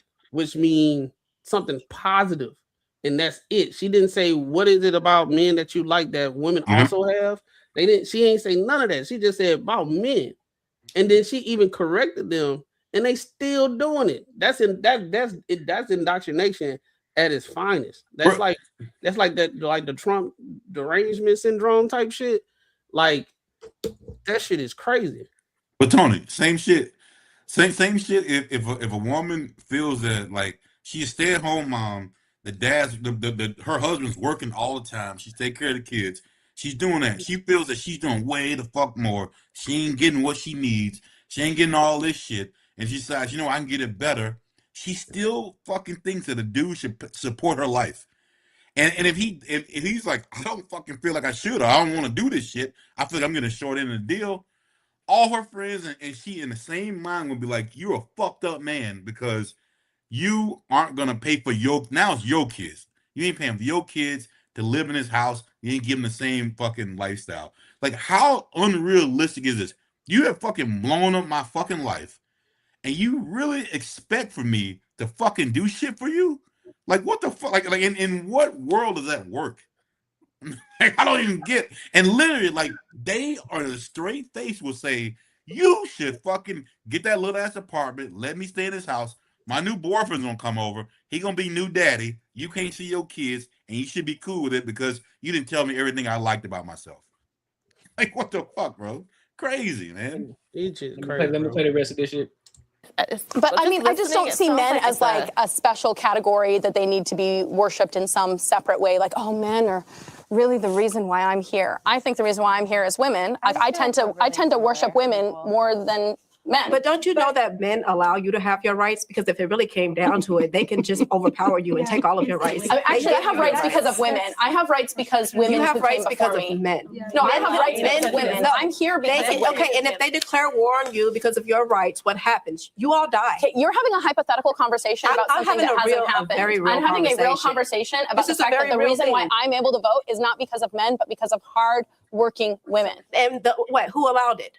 A few good men. Who allowed these things to happen? Men, not a few. A lot of good men. A lot of good men. Why do you think there are no woman civilizations? Because men will take them down. If you create gender into class, then men are also pedophiles and rapists and criminals by your logic. You realize that, right? Yes, but guess what? That is the minority of them. I would say men are not rapists. Some men who are the bad minority. do bad things. The minority. Most men are not because criminals. I am not treating gender like a class. Right. I understand that police officers and soldiers are more often men, but that doesn't mean that men who are not those things suddenly get to be like, actually, I'm doing forced doctrine too. No, you've got a small group of young men who are given fiat authority by a bunch of state men to enact rights that all of us agreed on. That's how democracy works. If you want to treat gender like a class, then you have to say men are soldiers and men are rapists. And I think this is not true. Some men are rapists and some men are soldiers. Well, it just sounds like, I mean, like, so if a man tells you to do something, you're going to do it. Are you a woman if he's who my falls in husband, line? absolutely. Yes, If he's your husband. I'm here to If you said if he's your husband. Yeah, that makes sense. But let's talk about just some random ass man. If a random man just asked me to do something. That's what I'm saying. Like you just a minute ago said, like, oh, men, if they could come in and just do this, like they can take our rights from us. It's like, yeah, that's why we're here. But that's just to show you that men are not your enemy. You make it sound like I'm supposed to fall in line. But you guys are, everything you're saying is because of the men, because of the patriarchy. That's not what patriarchy does offer to men. Not your enemy. Yeah, no, patriarchy is a system. I know, but I said because of the patriarchy. Men are not your enemy, is what I'm trying to say. I'm saying that if men didn't want you to have rights, you wouldn't have them. That's what I'm telling you. So they could be pieces of shit. Like that just proves that they're not pieces of shit because you have rights. But how long have we had rights? How long have we had them? How long? I could say the same thing about black people. About 105 years about being black in America. 14 countries out of 190 countries, women actually have rights. And what those rights are, there's like a whole chart, but only 14. Like if you go anywhere else in the world, your rights can be taken away just because of the body you have. And like, we're very grateful to be in this country where we do have rights. We've only had them for 105 years. We have to defend those rights against the bad men that are openly talking about repealing the 19th and like women should stay in the kitchen. Like, it's not all men. I have great men in my life. I love them. I just hung out with one of them last night and it's like, they're so caring. I do love men. I just don't love all men. I hate abusive men. And good men know that when we're talking about them. Can I ask one question? What would it take for you guys to no longer be feminists and to say, hey, we have all equal rights now. We have everything we need. When does the movement stop? Because it seems like it never stops. It's not going to stop because they now have already overturned Roe v. Wade. We've seen a right that we fought for and won taken back. So now we have to come back to that. They overturned it to give it to the states, which means the people within those states can vote on how they want to do things. Well, then it's not a right. If it can be stopped at an invisible line, then it's not a right anymore. It was never supposed to be there in the first place. It's not in the Constitution. It was never supposed to be there in the first place. Neither was the women's right to vote or anything else. Like I personally, very controversial, I don't think women should vote because we get women like this that say Do you all vote? of these crazy things. You don't vote then, right? No, I do vote. Why? Lead by example. This is what I'm saying. You're all here using Lead your by voice to tell me that example. you don't want one. I have to combat women like you, so I have to vote. No, you're I have to using vote, your 'cause you voice guys to are tell me you always don't on want the a wrong voice, side so of go issues. home. That's why men are more logical, because you guys are always on the wrong side of issues. That's what it is. You don't even know why you're doing the things that you're doing. You just do things and then you blame men. Let me tell you, let me tell this, like, I'm going to say this right now, and I hope this gets on camera, and let me say this. Being on the side of a woman's right to vote is never the wrong side of an issue. Every person here is a human being. Voting is a human right. I won't sit here and have a conversation about repealing human rights and pretend that that's a normal conversation to be having. Women deserve the right to vote because we are human beings. We deserve to be treated like humans, and we are not more emotional than men. When a man throws a remote at a television and breaks it after a football game, then have a conversation with me about who's more emotional. The other thing, though, about the voting thing, though, for me, is that this country was founded because of taxation without representation. And so if women don't vote, then I'm not going to pay then we shouldn't pay taxes, right? Because that's taxation without representation. Yeah, you don't have to work either. That's the point. Your man would pay the taxes. That is exactly the point. You won't work. Okay. I don't know. I actually wanted to answer your question. You asked about body count, coming back to body count, which was the last prompt. And you said, why do men want a woman with a low body count? And the answer is because we're not equal. And again, this is going to always be the fallacy and the flaw with feminism, because you're going to be fighting for an equality that does not exist. I'm not saying better or worse. I'm saying we are different. Now, it depends on what you want intimacy for. If you want to be out there doing it with everybody, you absolutely have your right to do that. Please be loud and proud. We want to see you coming. The men love women like that to have fun with. However, when you talk about love, when you talk about marriage, when you talk about a committed relationship, most of us, when you get to your old age, usually you have one, if you're lucky, like me, two great loves. You don't think about the string of casual sex that has been promoted and think of that like, man, I really got it all in. Most of us don't.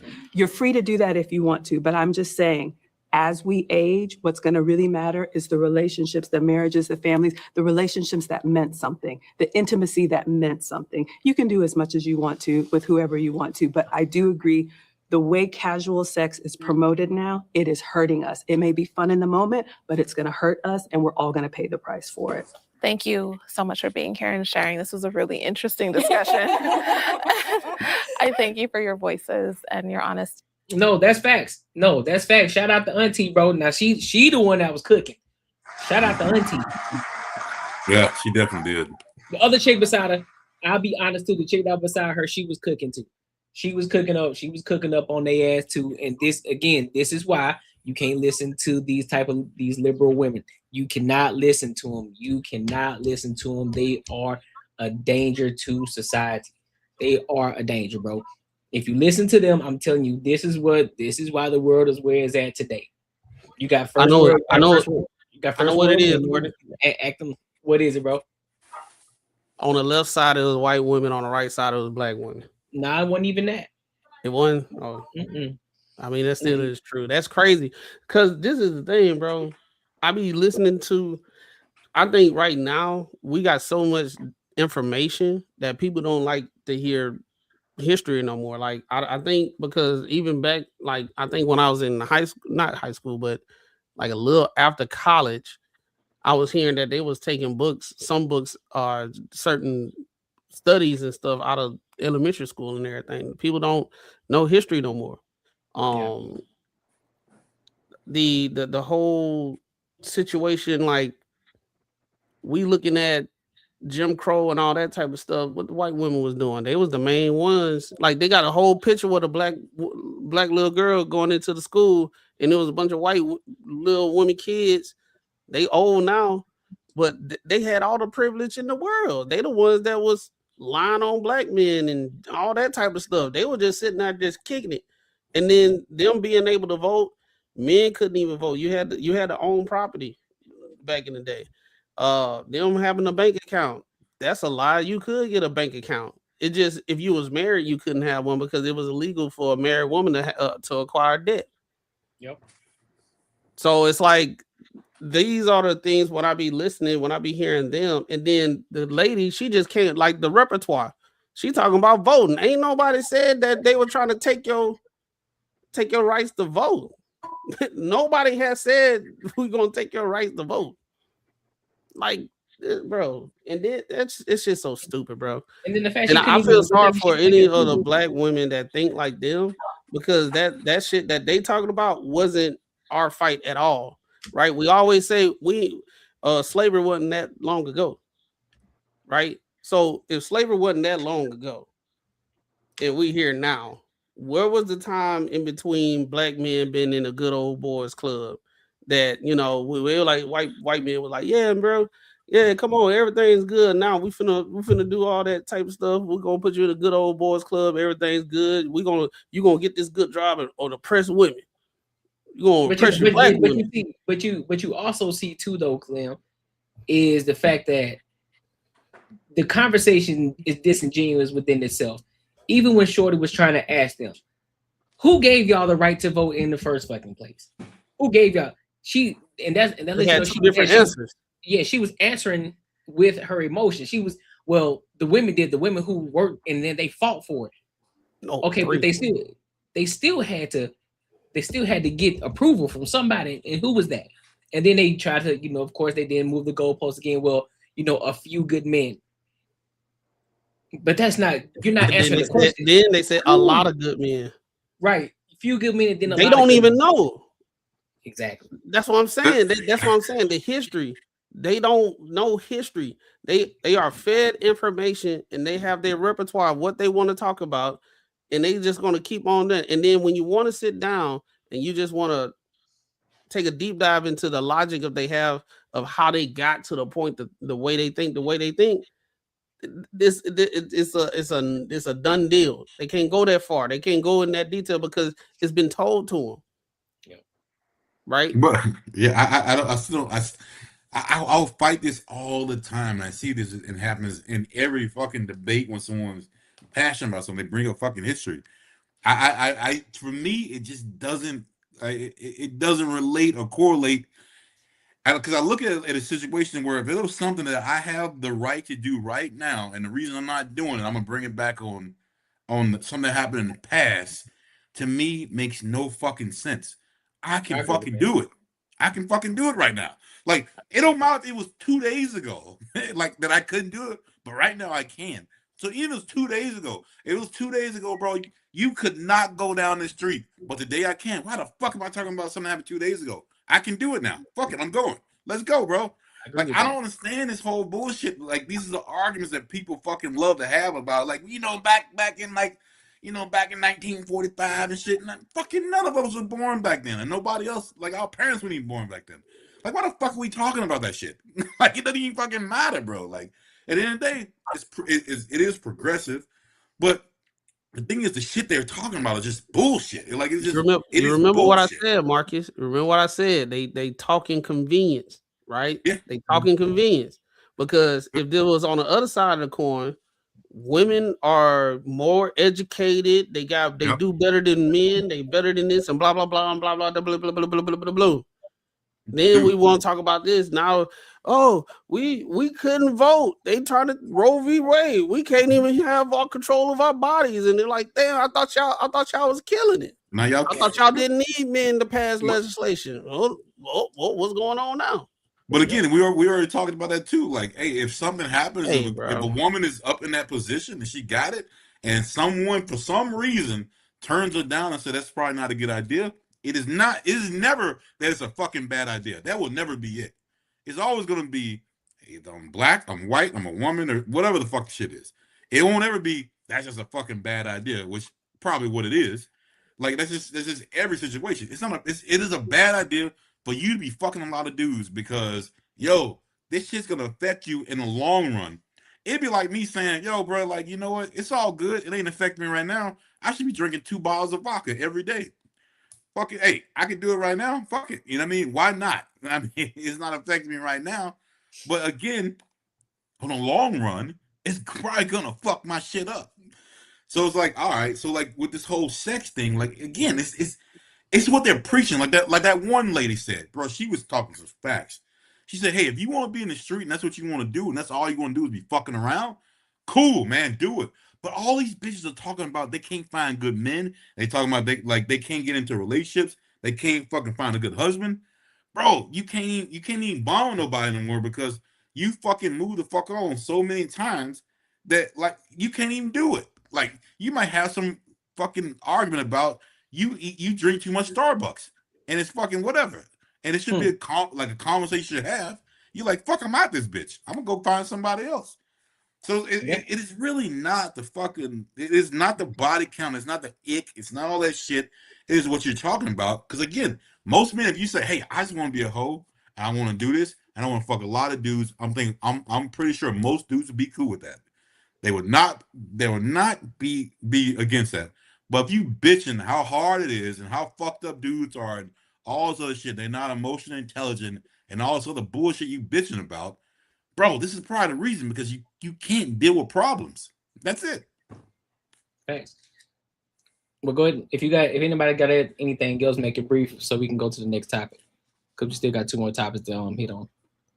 Oh no, I'm good. I mean, I congratulate the women that was on the right side for speaking logic, and I can tell they wasn't just parroting things that they heard just because men say it, because they was actually diving deep into the conversation, and I think we need to have more of that. And I think they probably have been in good conversations, healthy conversation before, so they can articulate themselves to them. And it's hard and very frustrating to have conversation with people that don't have objective bone in their body. I agree.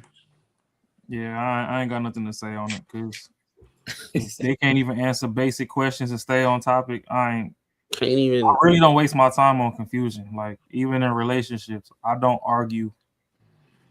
Facts. Like what if if I have disagreements, but I don't argue with shorties. Like the minute you trying to go back and forth with me, bye. Like I think the biggest problem is that I know we're in that space now, but I'm gonna just say me personally, man. I didn't reach that point in my life until probably like 5 years ago, which I'm old. So but like I was the one who was different, bro. Like, and I think that's a majority of people that we're reaching out to say, yo, man, like fucking pinpoint that shit and don't deal with it, bro. Like that is never gonna get you anywhere. Yeah. It don't get you nowhere fucking dealing with a woman who's gonna be like that sort of difficult. But also you gotta be in the right mind too as a man too. You can't be a little bitch too. So I mean, it is what I it agree is. with that. I agree with that too. All right. So make sure y'all like, comment, and subscribe for the algorithm, and make sure you hit the bell notification. So, and also make sure you support the channel too. Make sure you support the channel, invest into the channel, man. All right. So let's go to this next topic. Let's go to the main topic of tonight. And before I play this video, I want to ask the question to the chat, to the people who will be watching this video, the replay of this video. And I'm gonna ask the panel after I play a certain part of the video because they already know what the video is. But I'm gonna ask, should broke men be dating? That's gonna be the question. All right, so y'all think about that in y'all head while we play the video. All right, so let's rock out. There we go. I mean, I have been lucky with people that I've dated. So I've never been in a position where I didn't have someone like wanting to do things for me. So maybe he ain't like her like that, because I in my opinion, I feel like if a man really likes you, he's gonna want to do things for you, especially because you're wanting to do things for him as well. So I don't think Ken was saying he didn't want to do anything for her. What he was saying was, I see what you're trying to do, and as a business mind, that's not going to work. So I'm not going to invest in that.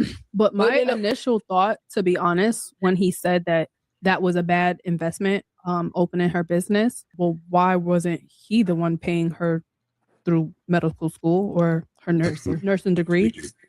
But two, if you thought in the moment or at the time that it was a bad investment, why didn't you tell her? Because look how she's reacting right now, and maybe she just She could react she like has that right no, now. They're but not together. maybe she has a habit of not listening, because a lot of times with Right. us, it gets to a point where we don't even want to take on the fight, right? Like we come into the situation trying to share our wisdom with you, but if you constantly reject it, we get to a point where it's like, I'm not even doing this anymore. Like, Yeah, but then that goes fall on back your face to and learn from Aaron's that. point that he didn't really like her then, because when you invest, you investing in yourself, you're investing in your future, right? Do you see a future with this woman if you're gonna let her go through a bad investment? I don't think it's necessarily that. I think that Hey, can I say if something real quick? you're communicating with someone Real for the quick. sake of just hearing your That may be my bad because I picked this topic, and this whole thing they were talking about the Cam and his girlfriend shit. I didn't go back to before that, but I want y'all. It'll be short. I want y'all. Obviously, we can keep watching it, but like they're talking about like you're talking about like a fucking a $500 like investment. They're talking about millions of dollars right now. Like, you don't like me? Like, are you fucking kidding me, bro? Like, you don't like me? These chicks are talking about like just because you have a goddamn idea that a person that you with, that means if they told you, I don't think this is a good idea, and you say, and you come to the conclusion that, oh well, if you liked me, you would do that. Because at the end of the day, who the fuck's gonna be stuck with that fucking bill? If it's $1 million, guess what? You ain't paying me back. I guarantee you. And if we were still together, if you leave me, you definitely ain't paying me back. So No, like, come on, man. Like, for the real. crazy thing about it is, I watched that video with Cam and old girl. Same. He did tell her that was a bad investment. Yeah, and he she told did her. it anyway with her own money. He Before told he her even- it was a bad investment, and he said he wasn't gonna get no money towards that because it was a bad investment, and she did it anyway, and that's exactly what happened. And it was a bad investment because, you know, for the people that's on the in the comments and everything, the video was with Cam and he had an ex. They was talking. They was girlfriend. Well, they was in a relationship. They was not married. So I'm not married. I'm not about to spend millions of dollars for what you trying to do. He said it was a bad investment. The actual investment was a building that was that needed way more work. It was supposed to be an event space, and it was supposed to take millions of, not, I ain't gonna say millions, but I'll say it'll take quite a I'll say maybe like $200,000-$300,000 to get it to where it needs to be. And she went ahead and saved her own money up, and then she did the initial investment, and she was doing that while she was in nursing school, and the investment didn't work out. So now these people these women on the couch is talking about, if you really liked her, you would invest in her. No, it's business. There's a difference between relationship and then when it comes to business, and I'm telling you that this is a bad investment. That's a reflection of how the relationship can go because you don't like to listen. 100%. And who's gonna lose in the end? He is. It's not her. It's his Right. money. And I'm saying, like, I'll put like this: if I was married to her, I thought it was a bad investment, I probably wouldn't put no money towards it, and I try to explain to her. But if she want to keep on doing it, I don't know how that would go. Yeah. But yeah, the woman on the couch, they looking convenience again. Convenience. How can she be the victim, even though she's a bad business person? Like, I mean, I'm gonna say this and I'll let you, and then we'll keep playing it. But I couldn't imagine with my girl, just my girl now, if she had her life savings or whatever, and I say, yo, I'm thinking about investing this shit. And she can say yes or no, but I like, unless it was a goddamn guarantee, bro, I wouldn't do it because I could imagine losing her money and looking her in the face and be like, all right, my bad. You know what I mean? Like, I couldn't even imagine doing that shit. Like, I couldn't even imagine doing that shit, and most women would be cool with doing that. And would probably get their fucking rocks off to say, you love him that much. That is crazy to me, man. Snow Bunny. He's not broke. She is the one that was broke, and she was asking for money to invest in her business. So that's the issue. He's a business person. Like, just because I'm a business person and I got a lot of money doesn't mean just because I got it and I can throw money at it doesn't mean that it's a good investment. That's just throwing money away. Oh, thank y'all. Thank y'all. It's kind of late when I was sneezing, but yeah. Self rather than getting through to them, then that's ego. And I think that a lot of times for us as men, it's like I'm trying to get through to you and I realize I can't get through to you, right? So maybe it's best, because what I want is for you to learn. And the method by which I'm trying to teach you is not working. So maybe let me try the other method. Maybe it's best that you fall flat on your face and let life be the teacher, because me trying to teach you isn't working. And also, you have to understand there are people that are self-sabotagers. And at some point, you have to step back and say, I'm going to let you sabotage. I've given you all my wisdom. I've given you all my guidance. I've listened to you. We've had discussions. And if this is what you want to do, then I have to let you fail at this at your own expense. So Fair enough. it's not that he didn't like her. She bothering me with It's these hard. shoes on the couch. Again, bro. as a business model, I've spoken to you and it's not going to work. Go ahead and try it. And let me tell you what I realize. A lot What of you realize? a lot of times when you're sitting back, letting that person fall flat on their face, you're sitting on the sidelines rooting for them. Like, yo, I hope that you get it. Come on, get it. Yeah. Get it. Get it. I want to be Like, wrong. you know, I want you to learn the lesson. Like, come on. And sometimes you get disappointed, right? And you're like, okay, you eat it. Like, all right, maybe not this time. Maybe next time she's gonna get it. But just because he's not actively trying to solve the problem for you doesn't mean he's not rooting for you. I think a huge issue is that we come into these situations with hard lines. Like even what you said, right? Like, you're fortunate enough that you haven't been in situations with anyone that didn't want to make sure that you're good, but you still had to adjust those expectations in every situation because every man is different. What do you mean adjust? What I mean by that is the expectation you may have for a man who made $500,000 a year, right? You might tweak that expectation a little for the man that might have made 150. It's not that he doesn't still make sure that you're good. It's just that you understand that this situation is different. So it's not my expectation is different, meaning I expect less from him. It's just that the man who has $10 that gives you $10 is more effort than the man who has $1,000 that gives you 100. It's nothing. Do you get what I'm saying? I 100% agree. And I think that that's part of the issue. A lot of women go into this not realizing that man has 100 and he gave me 50. Like, that's amazing because of the fact that she dealt with a man that had 500,000 that gave her 1,000. And I actually agree with what you're saying, because if you're a multimillionaire, like, flying me out is nothing, taking me in fancy dinners, buying me stuff, it's nothing. It's zero. It's low effort. You know what I mean? So I completely agree with what you're saying, but I will say this. I always had the mindset of, I got a daddy. So I actually don't need anything from you. Because if I need something from you, that puts me in a position to where, like, it's at your will. Because what I live by is find the woman that wants nothing and do everything in your power to give her the world, because that's who deserves it. Good. You understand? So for me, it isn't even about doing or making sure that you're Can good. I ask y'all something It's real quick? about, once again, So it'll probably be more to like probably you, Courtney, and probably Raw. Like, do you think there's a situation where you could be setting your daughter up for failure? Like in this situation where you said I got my daddy for it. Like for me, if I heard that, if I was a man trying to be the man in a relationship, and my girl said that, I would feel definitely a certain kind of way. Well, no, I wouldn't feel that type of way because I ain't married. Yeah, Because I can hear you. I said no, I wouldn't feel no type of way just because I'm not married. Still can't to hear her.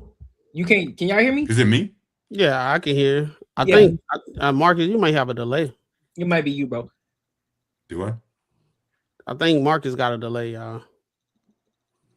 I can hear you, Macaroni. Oh, But you can't hear me though. I can't hear Courtney though. Shit. You can hear me? I can hear you. Yeah. Huh. That's weird. I can hear you, Courtney. I can hear all of y'all. Shit. Yeah, I can hear all y'all. Yeah, that's weird. Hey, But all right, that's your mic you gave him, bro. He said, "Damn, you the No, that upgrade bitch on me. broke. Fuck you, dog." That Fuck or- you, Courtney. Or back out and jump back in. Yeah, I'm gonna jump out, jump back in. I'll wait to answer his question when he jump back in. But right, I'll play it some more. Giving me the responsibility without the respect, having the expectation without the appreciation. And I think a lot of times, especially for men, that's where we pull back because we go so hard. We go into this giving you whatever we can, taking pride in taking care of you. But then when it's treated as if, oh no, this is just what you're supposed to do, you know, we're like, wait a minute. No, and you're absolutely right. What's up, but Banner? like I said, I think if you have the position of I kind of don't need you, it really does help. Sort of. Can you hear me now? Yeah, I hear you. All right. So to answer your question, no, I don't think that it's setting her up for failure because I'm not married to her. If I'm married to her, then then that'll be an issue because now you're okay. You still relying on your father, and I'm your husband. I'm the one that you should be relying on, but I'm not your responsibility yet. I'm not considered your responsibility yet. So no, you shouldn't be expecting money from me. I shouldn't have to pay you for anything. I shouldn't have to do anything. That should just be under my own discretion if I want to do it. You shouldn't be asking for it. You shouldn't be hinting at it on any level because you do have a father that you still need to rely on.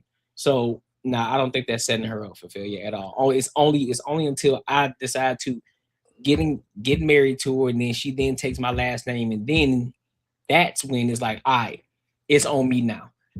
So, you don't think let me like clarify a little bit more. While you in a relationship and you seeing her like y'all in a relationship maybe I say a year and a half, right? Y'all passed the honeymoon stage.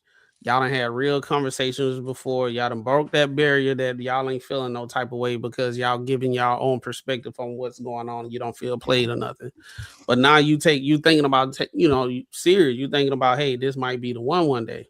Right. Yeah, that's what I'm at. Yeah. And then it's like, I'm right here. I can handle the things right here, but she always calling her dad. Okay, yeah, that's where I'm at right there. Yeah. I ain't married to her, so no, I still don't. No. But even if you're living together, just say but you're just not married. Like, just say even it don't. If I'm not married to you, I'm not responsible for you. Do you think it'll be easy for her to turn that off once y'all married? Easy for her to turn what off? That going to her dad all the time. Yeah. See, that's the part I'm like, I don't know.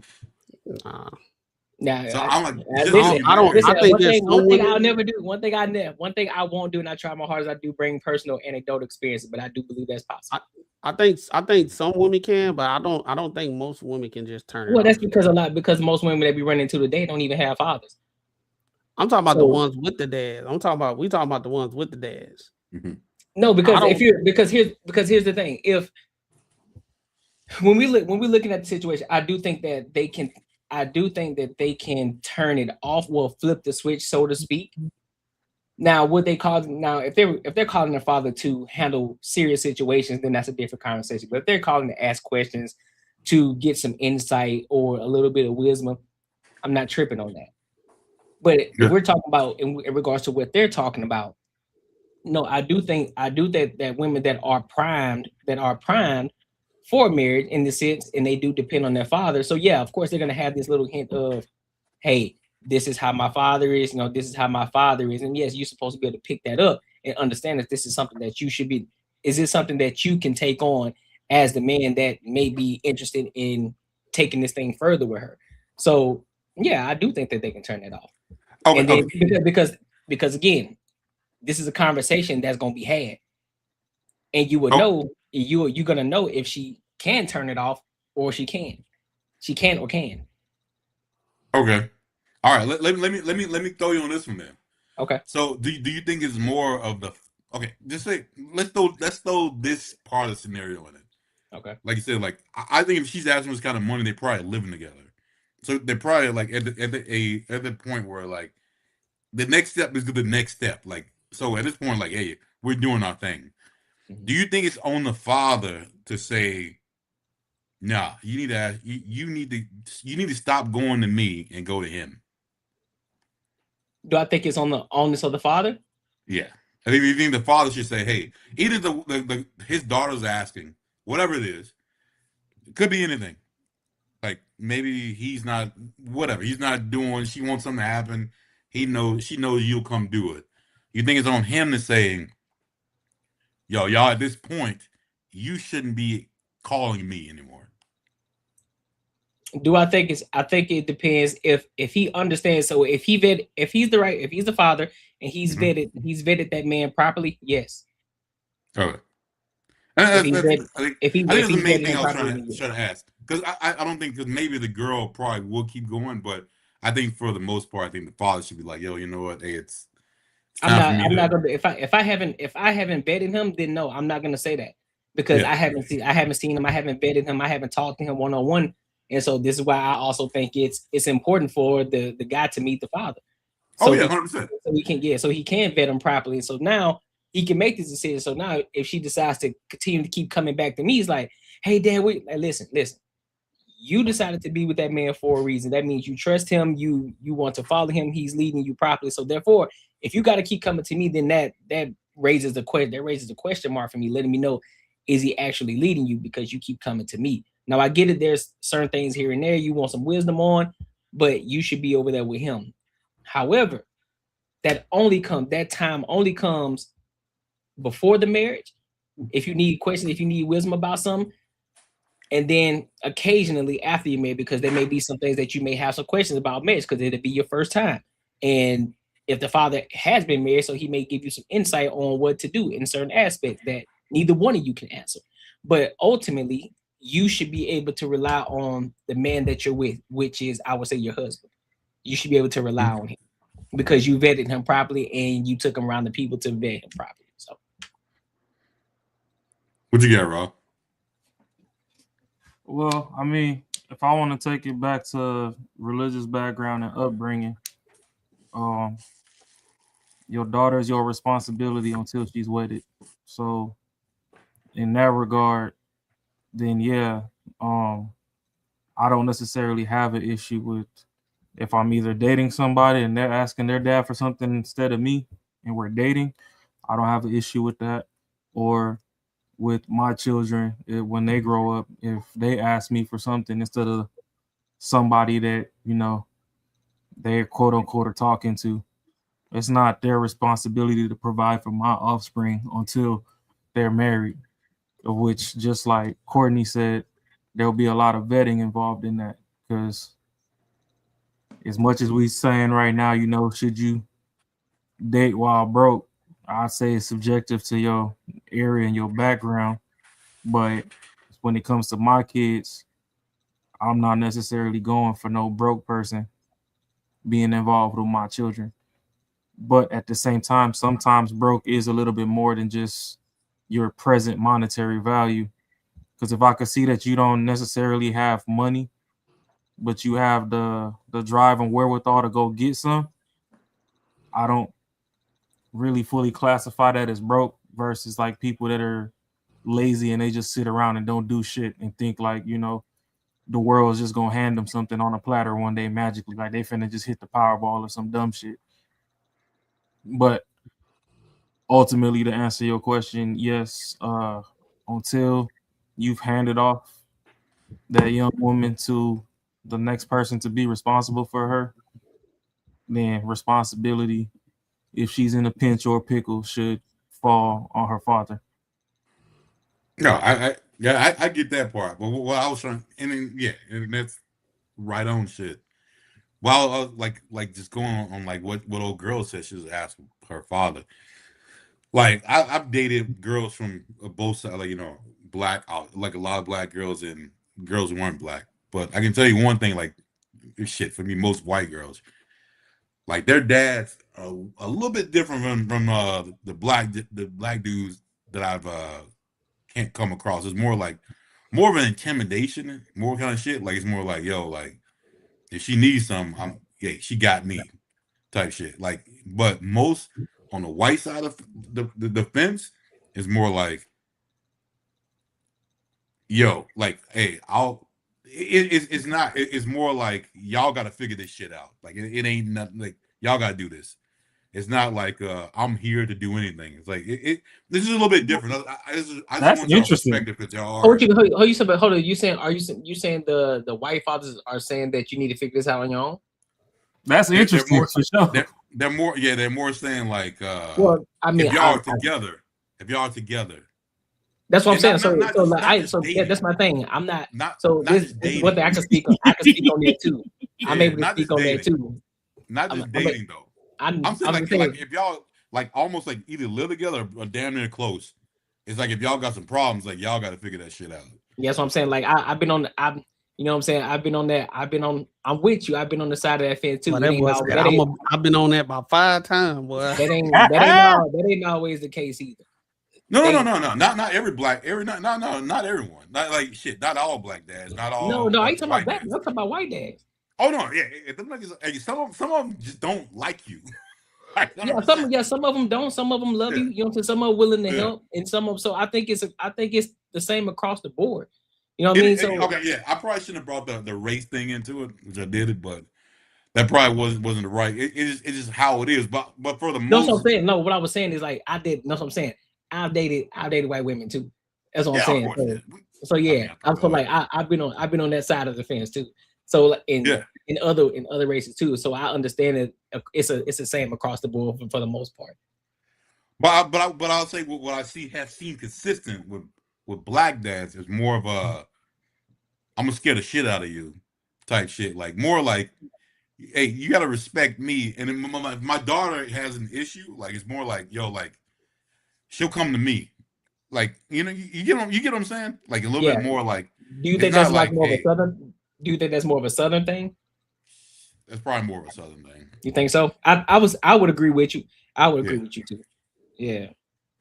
But again, hey, who knows? I mean, if it's a good thing or a bad thing, I think at some point you just get over it and it is what it is. But I don't know if it's a bad thing for the girl to be understand, like to be like, hey, at some point you gotta see, like I said, like when she said that shit, if my girl said that, I would be definitely offended. She'd say, hey, I can go to my dad for this.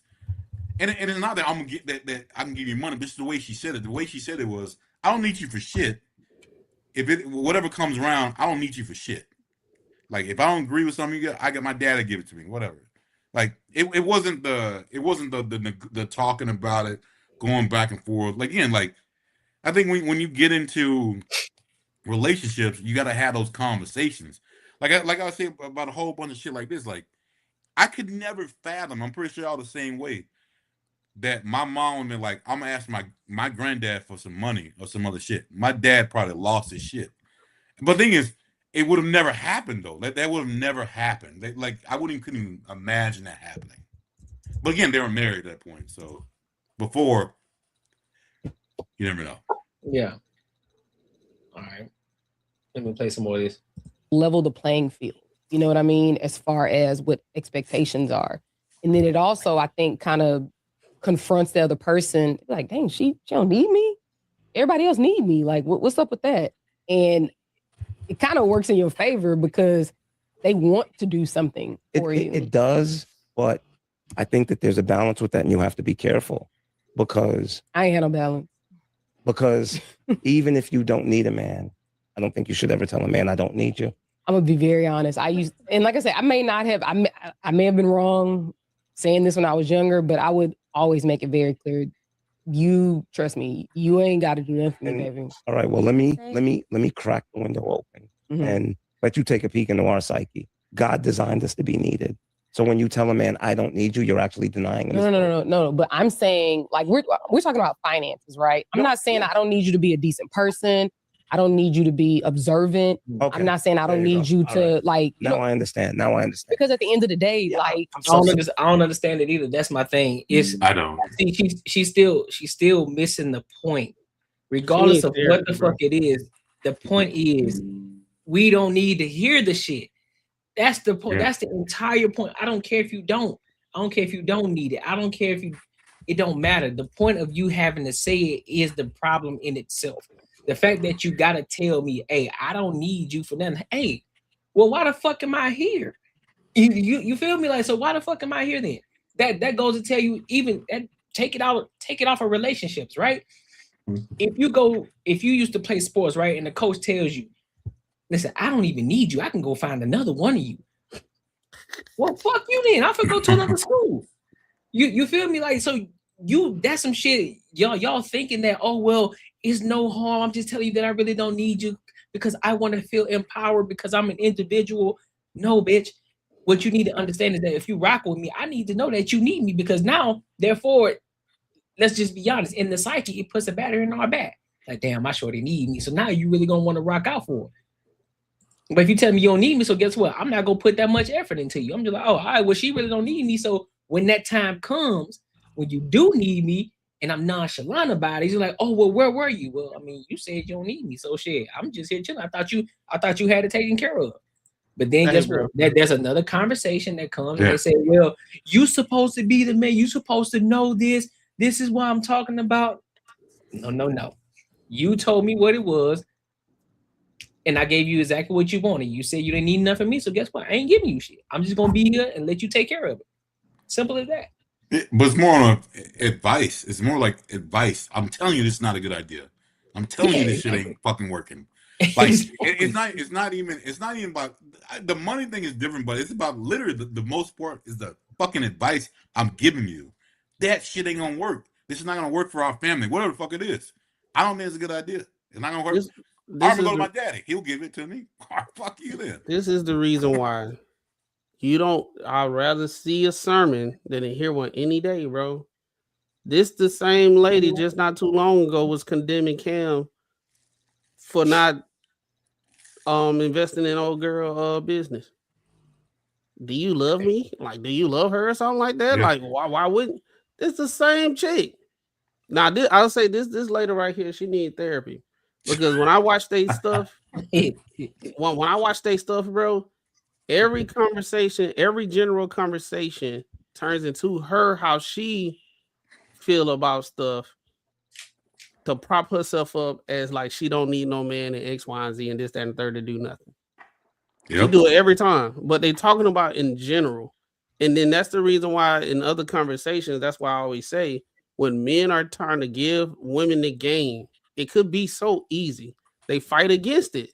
Yeah. He literally telling you how you can get everything that you want out of a man. Nah, I have to let it be known that I don't need a man.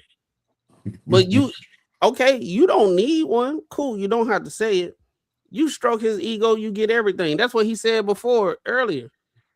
A woman that asks for nothing gets everything because you feel obligated to do it, man. She peace.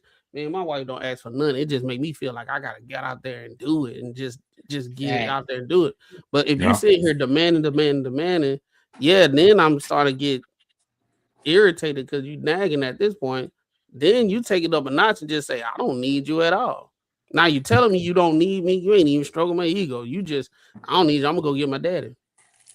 Like, what the fuck I'm here for then? Like, I why? Like, you should have been. You already knew what type of time I was on. You saw how much money I was making right now and everything that nature. If you wasn't fucking with me, well, what we doing? You know what I'm saying? So like that's why I say I'd rather see a sermon than to hear one any day because these women contradict themselves. It don't take long. It don't take long. She literally just said, "Oh, why he didn't invest in her? Did he not love her and all that type of stuff and X, Y, and Z?" Now she's sitting here. I don't need nobody. I said maybe I fucked up, but I told all of them I don't need you. Right. And look, and I guarantee she lying. Facts. I guarantee she ain't tell them dudes that shit, bro. I guarantee she ain't say that shit. But so let me ask you the question. A lot of times, a lot of women they get on these panels and they just sit up there and create their own world and lie and say some shit. And it makes them other women do this shit. Clock that T. You don't need no man to do nothing. That's what they do. That's what they getting. Because she married, ain't it? Yeah. Yeah, she married. She married. So I guarantee she ain't tell him. And she like to talk about the businesses that he done created and they done created together and all that type of stuff. I guarantee she ain't say he ain't need him then. Right. Just fish be up like there a talking, dog. bro. I don't. I'm here because I want you here, not because I Exactly. need you here. Exactly. Yeah. So I think that it really just changes your.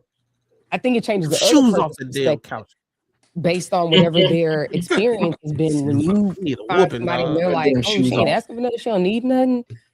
In my experience, it's been that's when you get everything. Yeah, I mean, the want is greater than the need. The fact that you want me here will always be greater than you needing me here, to be honest with you. Ironically, a lot of men that we've had on this show have stated that they would prefer to be needed versus that's my response. You see the wrinkles in your forehead right there? But see, but listen to what you clarified. The need wasn't that I don't need you to be a decent fucking human being. Exactly. So there's still a need, right? That's not even a need. That is actually like be a decent fucking human being. But it's still a need, you know, because catering, bro. Women may need the catering to what the fuck you're validation, talking right? As far as, babe, you look great today. You look beautiful. Oh my God, that outfit. Babe, the way your booty look in them jeans is crazy, right? And what men need is the simple validation of not just the thank you, but it's babe, could you open this jar for me? Again, when something ain't my ministry, yeah, I need you. Come but do this. There's still a need there. To tell a man, I don't need you because I got enough money to pay somebody to do it. That is what makes us feel disregarded. That's what denies us our purpose. And it's like, why am I here with a woman that doesn't need me in any way whatsoever? Why does that matter? Sometimes Because sorry, I want you to go. It's no, because it's kind of like contradicting. It's like, what's the value in a woman that doesn't want anything? Because you said get a woman that doesn't want anything and give her everything. But then now you have all these needs that from her. You need her to make you feel like a man. You need her to not be as independent. But it's like you don't want her to ask for anything. Let me clarify. Be with a woman that doesn't want anything other than your love, attention, and your time. Okay. Love that. And being a decent human being. Yeah, of course. But what I'm saying is a woman That's all she heard. That's all she wants. that doesn't want anything other than your love. But what is She the value continues in that? trying to Because, devalue like, the if we're shit building that a he's future saying. together, Mhm. I want the best for our future. So if, for example, if you have something going on, I want to be there for you. If I have something going on, I Right. would hope and want for you to be a part of that or want to be a part of that. So if I need something that has to do with my business, or if I need something that has to do with anything I have going on, you would prefer basically for me not to ask you. No, I mean, what you're talking about sounds like support. And I think Well, that should go both ways. Like in Yeah, they many intertwine the different same categories. shit. Yeah, not just support for your business, but Right. support all around. But this is my thing. If I need help in any category, are some of them an issue for you? Let's. If we're together? I think where that comes is, and I think that a lot of times women don't think about this. Women are so concerned with a man creating a safe space, Yes. and they don't realize that men need a safe space as well. Yes. You understand? And But I feel like women naturally do that. no, they don't naturally do that. That, to be honest with you, most times they don't do that. And actually, I'm sorry to cut you off. How do you create a safe space in your relationship? How about that? I'm just kidding. I feel like I'm just the ultimate safe space. You don't want to ask me that. Like, But I'm saying you said you feel like women do that naturally. So I feel like I'm what does that someone look that like? you can be very transparent with, open, honest with. I feel like you can talk to me about anything. If there's something difficult going on in your life, I'm the person that you would want to come to first. Hold on, because stop. I'm never Real going to quick, make just you real feel quick. bad about Hold whatever. on, hold it on. is We almost there you're to the going last through part in of the it. Hold on, hold your thought. Hold your thought. I'm going to almost be the at the end. person that holds you down in all categories. So I feel as though that's something simple that as a woman I've always provided. I'm not someone who's just here to just, oh, let's have a good time. It's like, you know, what do you need? It should be both of us working together. Actually, so even though like Jada comes off like a certain way, chaotic. Yeah. I don't believe it.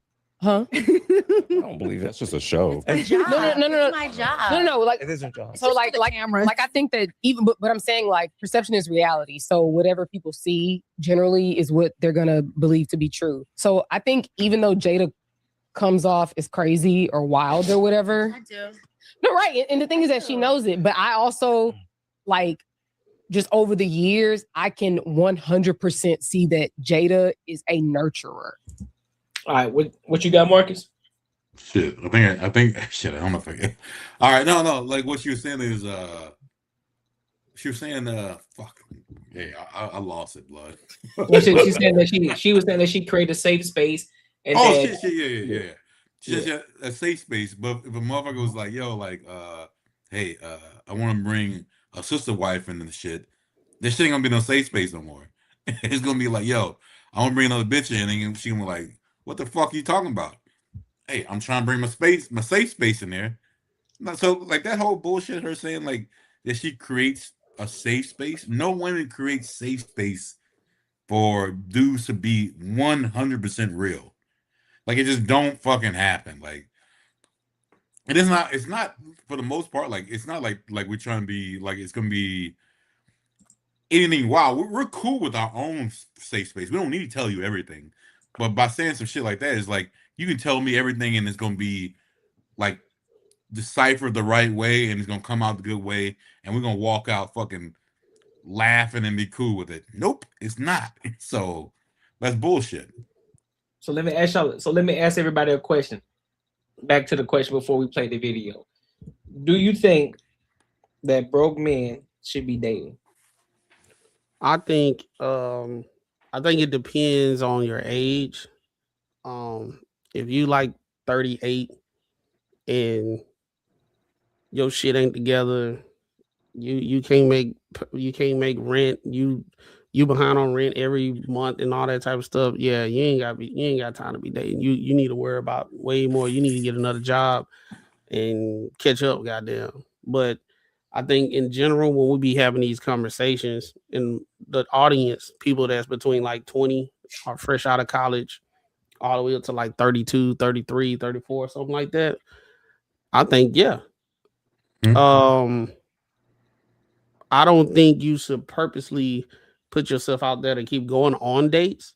But if you just doing your thing and you going to work and you organically hit it off with a chick and she want to spend time with you, and through your busy week of you doing this thing called life, trying to get to that next level, you say, hey, I'm gonna take the day and take her out. I really want to spend time with her. I think ain't nothing wrong with that. It's been going on like that since human existence. Like it wasn't this whole dating, being having enough money to date. That's a current thing. If you ask your grandmama and your granddad and your mom and dad, what did y'all first date look like? I think a lot of people will be surprised. I think right now everything's about money, and women are very superficial these days. That the amount of money that you spend while y'all dating in some way kind of like shows the trajectory of how this relationship can be, other than the character of the man. I think a lot of women have a problem these days with they meet you where you at, and that's the lasting image of what they remember you at.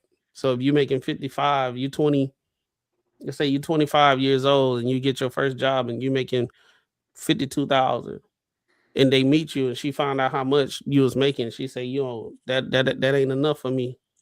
I gotta move on. When they have conversations when they 30 years old, they say they didn't got approached by a bunch of broke dudes. They still holding on that memory of that dude he was making 52,000 like 10 years ago.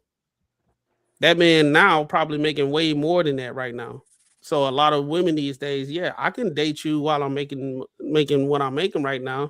I got some things. I'm doing this thing called life and getting promotions and learning, getting a certification to make more money, going back to school, doing my thing. I'm gonna be making more money down the line. That just let me know if any woman say you too broke to be dating and you in your 20s and stuff, in your early 30s, you don't need to be with them anyway, because they really ain't trying to kick it with you. Now I can get it if you like 35 and up, you 40 years old and you can't make your rent, and you ain't got no reliable car, you taking the train. That a lot of times, I'm not saying all the time, but a lot of times that just come from your choices of what you making. That's a woman with discernment, but like he probably don't make the best choices in life. But yeah, I think sometimes people spend too much time thinking about how much dates cost because I know with me and my wife, me and her lift as we climb. She was in school. She was getting her master's. I was an assistant manager at Walgreens. She was working at Chuck E. Cheese on the side. Right now, if I was to listen to anybody say you two broke the date, me and her wouldn't be together right now in a 4-bedroom house, 3 full baths and all that type. And both of us got good jobs. So a lot of people that have these conversations, they don't have the results themselves, and they keep preaching the same dumbass logic that they got from somebody else that sound cute to them to follow the Joneses. Rob, what you think? What's your answer to the question? So you said your question is, should broke men be dating? Yeah. It's a sliding scale of age, just like Max said. If you honestly, I'm gonna start my scale off at 25, because even from 18 to 25, you should be in college, so you shouldn't be having no distractions to begin with.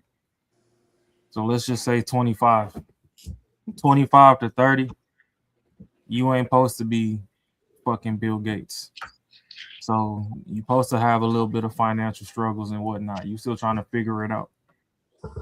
Now, if you could find a woman to be on your program that's not a burden and not a distraction, then go ahead and, start off with a little relationship and see where you can build it to. The thing is, if the woman's going to be a distraction to where it's taken away from your capabilities to make some money, or the money you already don't have, I ain't going to say she's begging, but she pretty much begging for this shit, cut her off. Dating ain't for you at this point, because we all know that a man's trajectory is going to continue to compound and grow anyway. So as long as you on a path to get into some money, it might take till you 35, 45, 55. You going to get it, but you also need to make sure that that's kind of where your focus is without the distractions. Like, somebody at 25 shouldn't be with no shorty that's talking about, oh, what you got on my bills. Bitch, I wasn't there when you were signing up to get the bills. So what the fuck you mean what I got on it? That's your problem. Now, we lock in and we got bills, then yeah, I'm responsible for that because we signed up for it together. And that's misjudgment that women have on their side of the field, because they keep listening to their broke bum ass aunties and single moms and grandmas that fucking ain't amount to shit. And they keep thinking that, oh, they supposed to just be pimping and playing men for a bag or whatever. And that's not how it goes. And sadly for women, the older that they get, the further away, the start line is for them, let alone the race. Because if I'm 25 and I tried to talk to you and you shun me, when I'm 35 and you double back, when I really got that bag, shit, I got fire hoops for you to jump through. Welcome to the circus, bitch. Because you played me when I actually really cared about you. Now I know why you back over here. If you couldn't get it out the mud with me, then hey, sorry, that ship has sailed. And that's what a lot of these women too get frustrated with, where they're like, oh, like when Kevin Samuels, he put the criteria on a high value man, and it's like, oh, the job that he worked at, he had got an escort and went to a company party, and then his boss pulled him aside and was like, oh, okay, I see you doing your thing. Because the boss had that escort at one point in time. And, they were talking about men playing options and all that. That's where the options come in at, is, bitch, when I ain't have nothing and I wanted you, you didn't want me. Now that I got this money and I know why you here, I'm going to make you sweat for it. Because when I gave you free access, you disrespected me. So now, hey, fuck it. You're going to have to be like Kanye West's little girlfriend and come to the gala butt naked if you love me. Bark like you want it. Like, shit. So that's where it goes. Like, the older the men get and more stable they get, they don't even necessarily trust in dating anymore. And the women try to keep demanding all this stuff. So to wrap it all back in, I'll say it's age dependent. If you're younger, you're supposed to be broke or whatever. find somebody you can lock in and build with that's not just begging. Because realistically, in these streets, there's probably virtuous women, but a lot of these women online, they all just professional fucking beggars. That's all we're really seeing nowadays. They can blame Red Pill all they want to, but then every time they cut a damn camera on, they begging. Bitch can't afford Ruth Chris, so she wants you to take her there. Because Applebee's date ain't bad. Shit, I could bust down the 2 for $20 and learn a lot about you and still get a damn pitcher of alcohol and stuff coming to this table. We can have a grand old time. But your bum ass can't even afford Ruth Chris and Steak 48 and all this extra shit, and you want me to take you there because you can't afford it. Then when I'm there, you don't even put my pinky finger in one of the pictures. You taking all these pictures like you fucking paying for this shit. Like, shit, you ain't gotta post my face, but shit, at least my tie's fly. Put my tie in the picture. Yeah. Mark, what you got? What you think? I agree with shit, both Mac and Raw. I think you should definitely date when you're younger and when you're broke, or on both sides. Hopefully when you're younger. And the thing is, actually, they both pretty much said the both sides of what it's gonna be.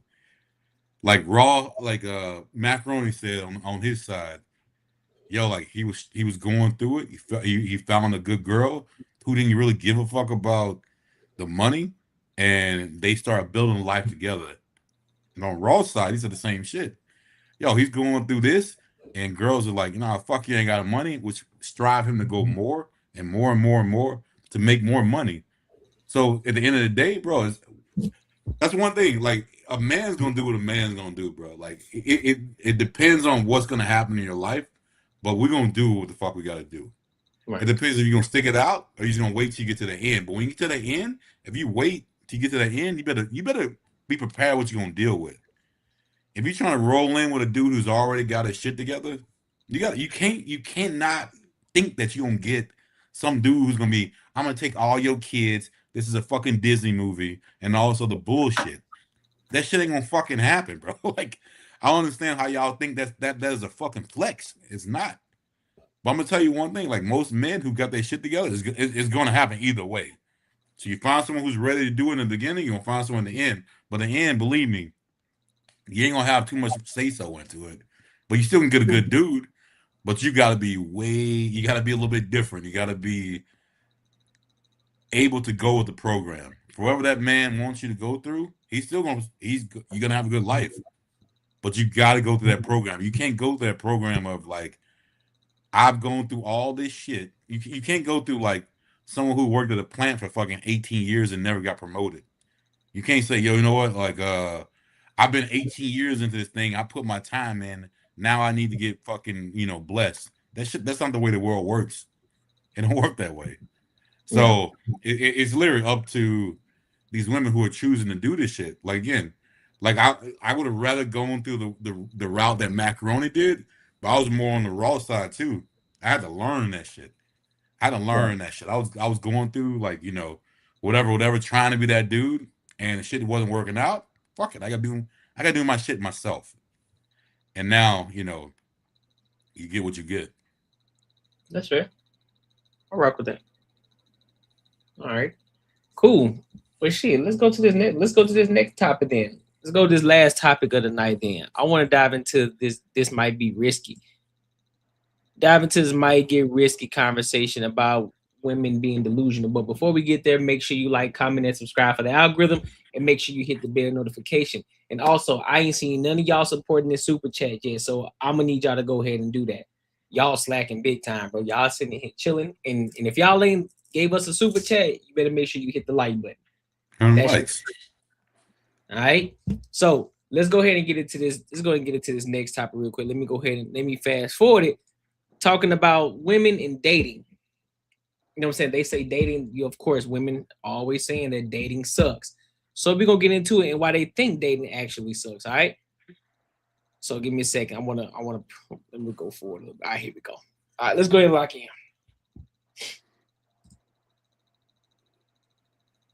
And shout out to that boy DJ Ham.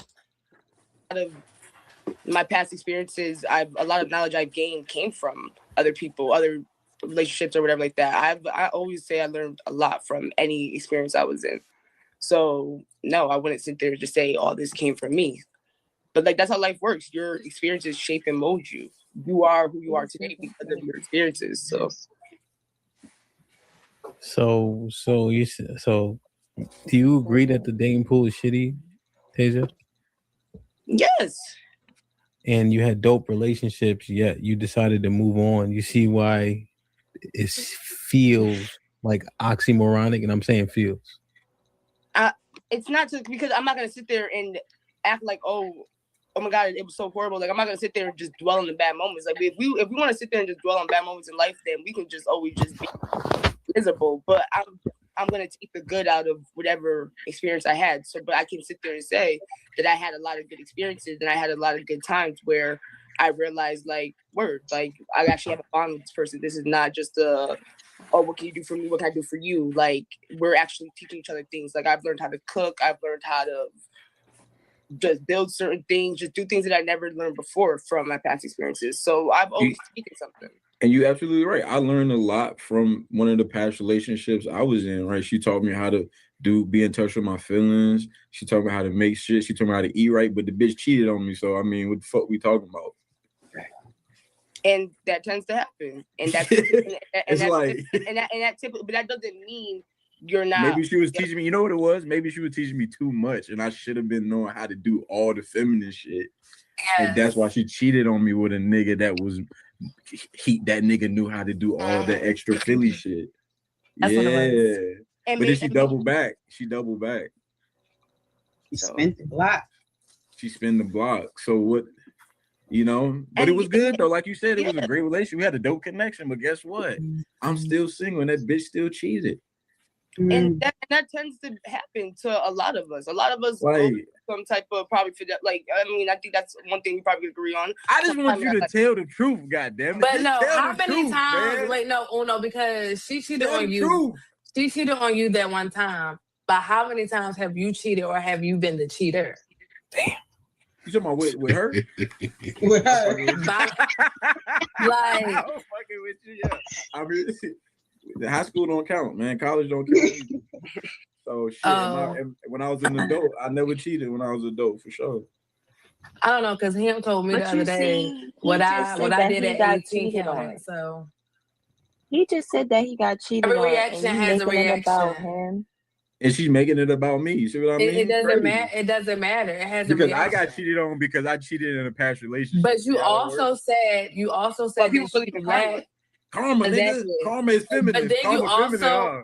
but Karma you feminine, also huh? said Yeah. that you lack the emotional maturity. So being that she was deprived from that probably for so long, and she had to endure so much That was a putting joke. up with that. No, It's that was, so that was crazy. a joke about me not knowing how to cook and her teaching me how to be Hey, in touch with hey, my feelings. Uno, let Saad finish. My bad. A woman, her justifying a woman cheating on you. Let her finish justifying it. Go ahead, Saad. My bad. Justifying it wasn't right. People make mistakes. No, it's too late to say that. Keep saying what you were saying before. Go ahead. But at the end of the day, He got cheated on his fault. Tell us why. Go ahead. I think she probably expressed. And for some reason, I just don't think Uno was just so innocent. Okay, so you're saying that he left her emotionally deprived, right? Yes. So then she chose to let another man put his penis in her vagina. That's the correlation.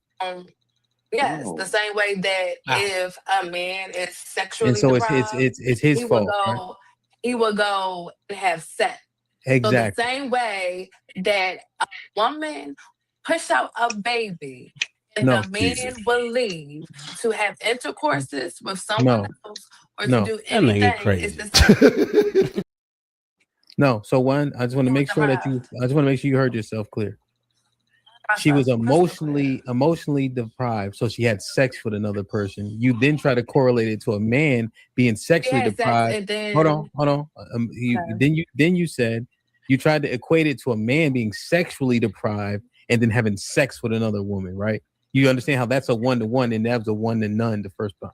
So then the man says he got cheated on, and you tell him he's the reason why he got cheated on because she didn't feel like she was getting enough emotional support from him, and you justify him getting cheated on in real time. He got cheated on, and like I said, that's unfortunate.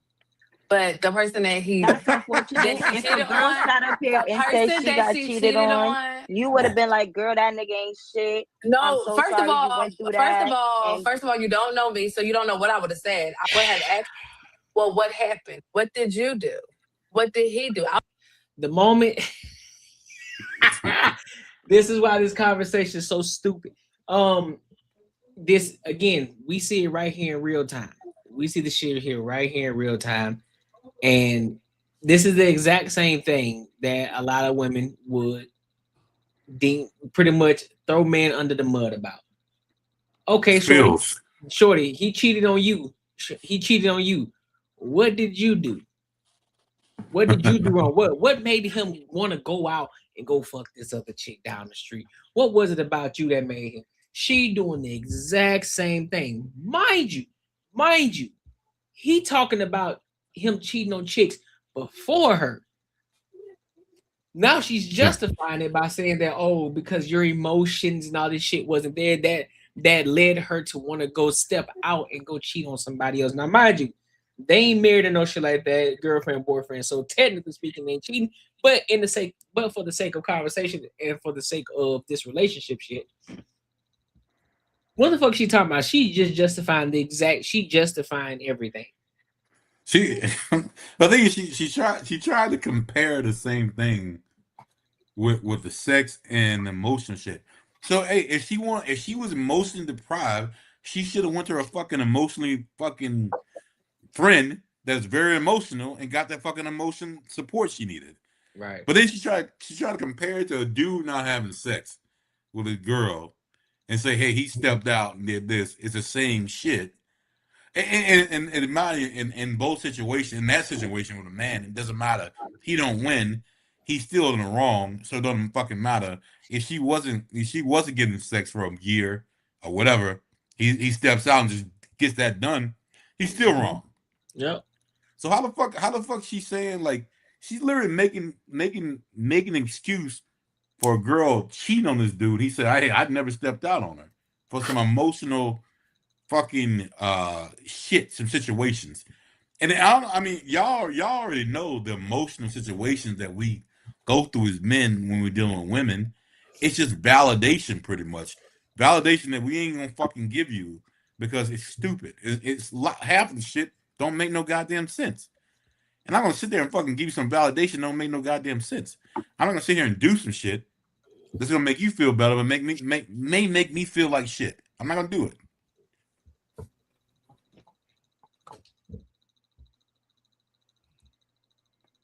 Yeah, unfortunately, women give women the benefit of the doubt that they are inherently angels. They never do anything wrong, and if they do something wrong or messed up, the man is the reason why she did it.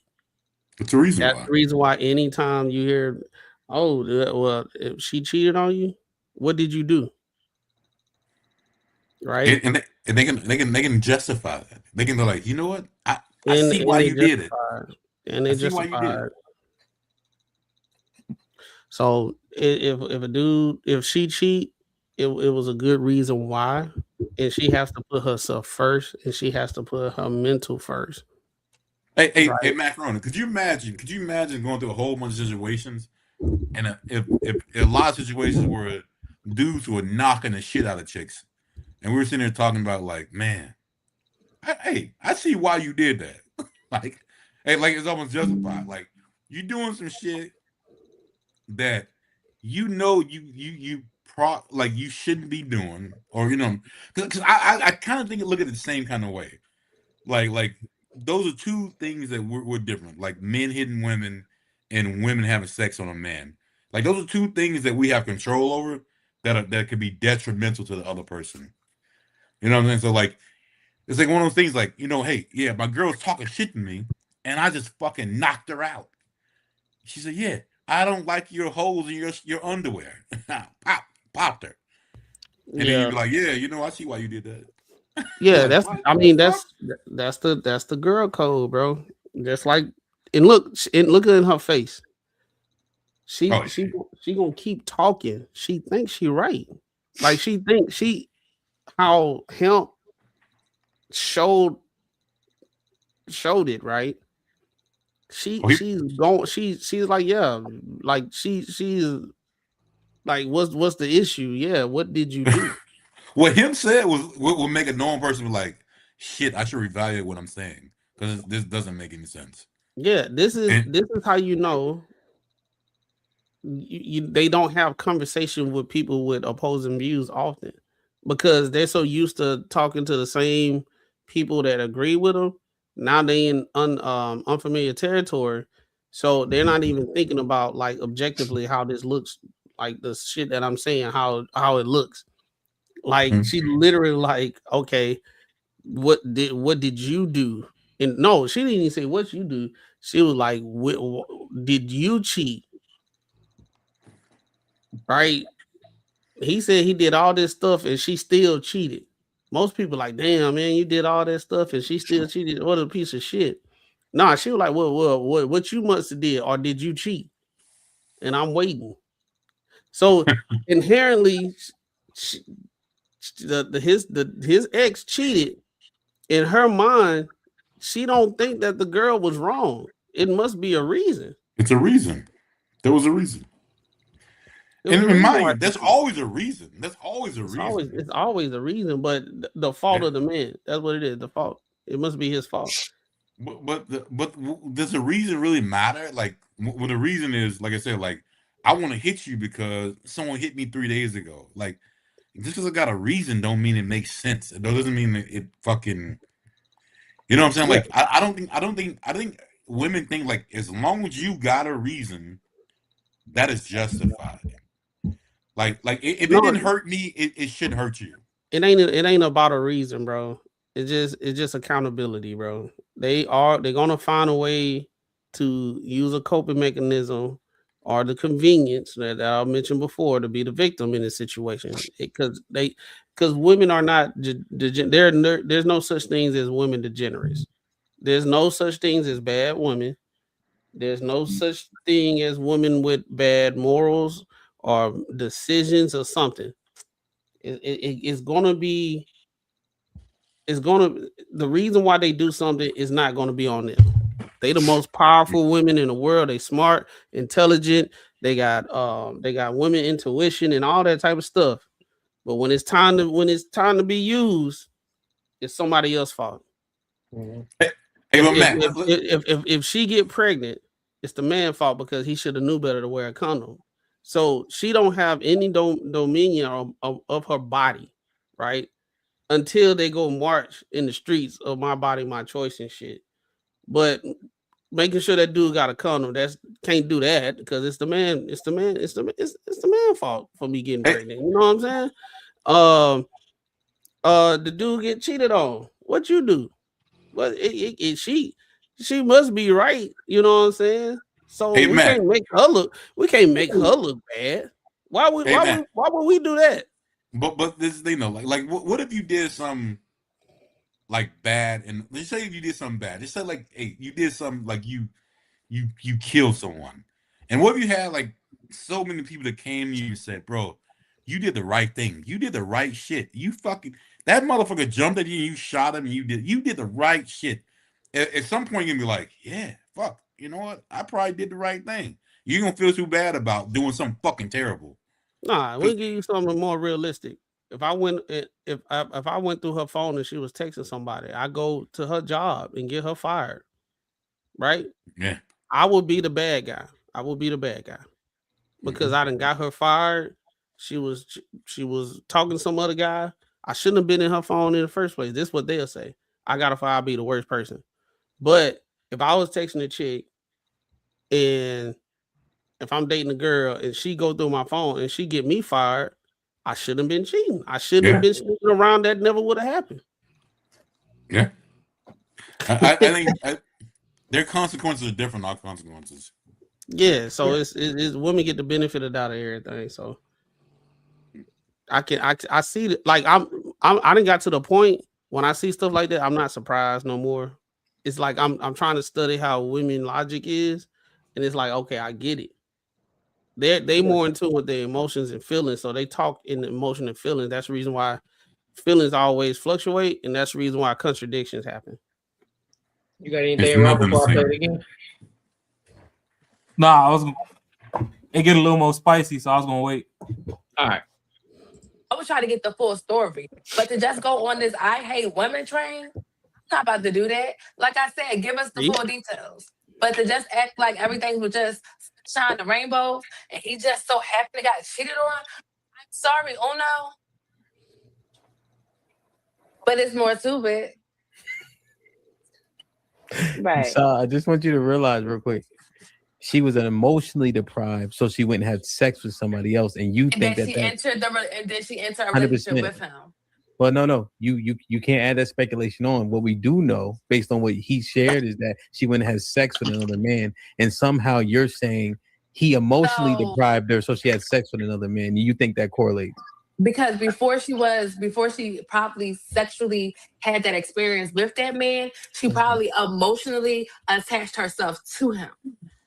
How? Why would you think that? Because as y'all like to just say that women just go and just be loose and just have sex. You do. They Remember, we had the do, conversation. But the majority of women, they are going to emotionally, the majority of women going to emotionally attach their stuff to a man. How? And then have the intercourse. How do you know that? Because I know. The same way y'all know. The same way that y'all know everything that y'all done talked about all No, night. what I'm saying is, how do you know that, and how can you justify that based on women's behavior? Because it's statistics. Somebody do the research. Statistics. Right? No, because this is a crazy thing. It's not like it's really not crazy.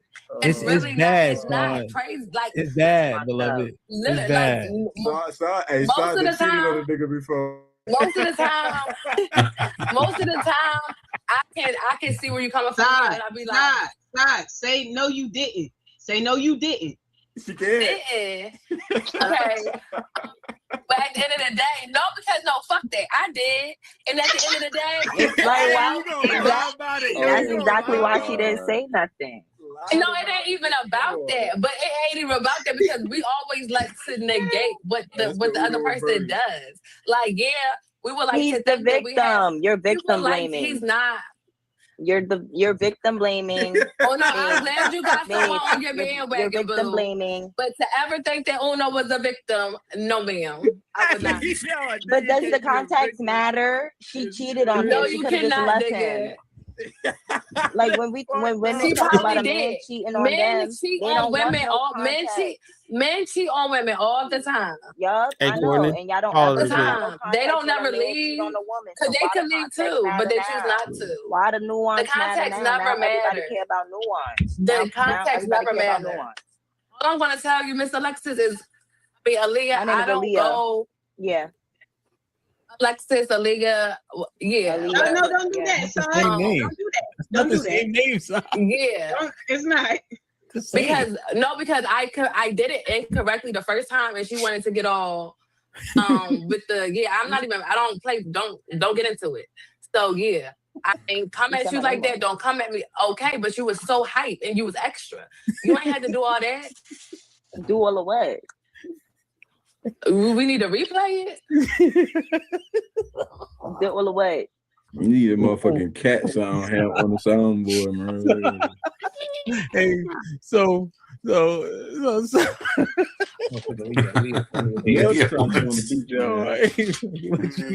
I love the beat.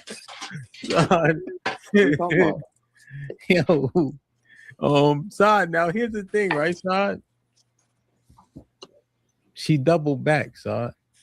She doubled back. So she went through all this tyranny just to turn around.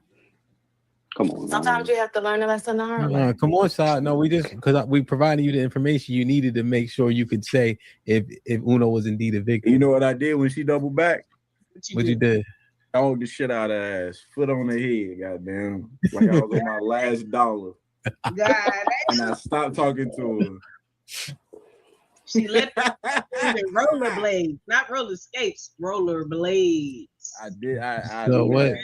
So what you think now that you know she doubled back? And stop talking to her. Block. You know me, him. At the end of the day, I stand on what the fuck I said. No. Because you remember you said you needed all the info, so she doubled back. He's not a victim. Damn. If she double back, sometimes we double back. Sometimes we like a little extra. Like what? Hey, Sonny, you a real See what we gotta go through here? Sonny a real nigga, yeah. Damn, son. Bro. Treacherous. That's a treacherous twin, man. We be acting like we not living this shit in real time. So he deserved it. No. Come on now. He's stuck with it. Wait, Sarge. See, remember, it's 320 people here, right? We didn't grow up where y'all grew up. Are you saying that Uno deserved it? Oh no, you probably didn't deserve it, but then in the same state. Hold on, Sarge. I need you to come on, because did he deserve it? So I think he probably did, but because I like Uno, I want to say that he did. But that's just because I like him. Jesus. I appreciate so it. Insert tape, maybe I deserve. If she has a dream about me cheating, am I at fault now? You did that shit. You did that shit, nigga. You did that shit in your past life, man. Damn, boy. So Damn, he got this girl hit with a mouth honey is bun crazy. and it's his fault. Crazy. This is outrageous. That's Bro. like a boomerang. Tage, what you think? Is Uno fault he got cheated on? I mean, I don't know his situation. How am I supposed to say yes or no? The fuck you gonna say no? But another man put his penis in her vagina. I mean, I'm sure he didn't ask her to do that.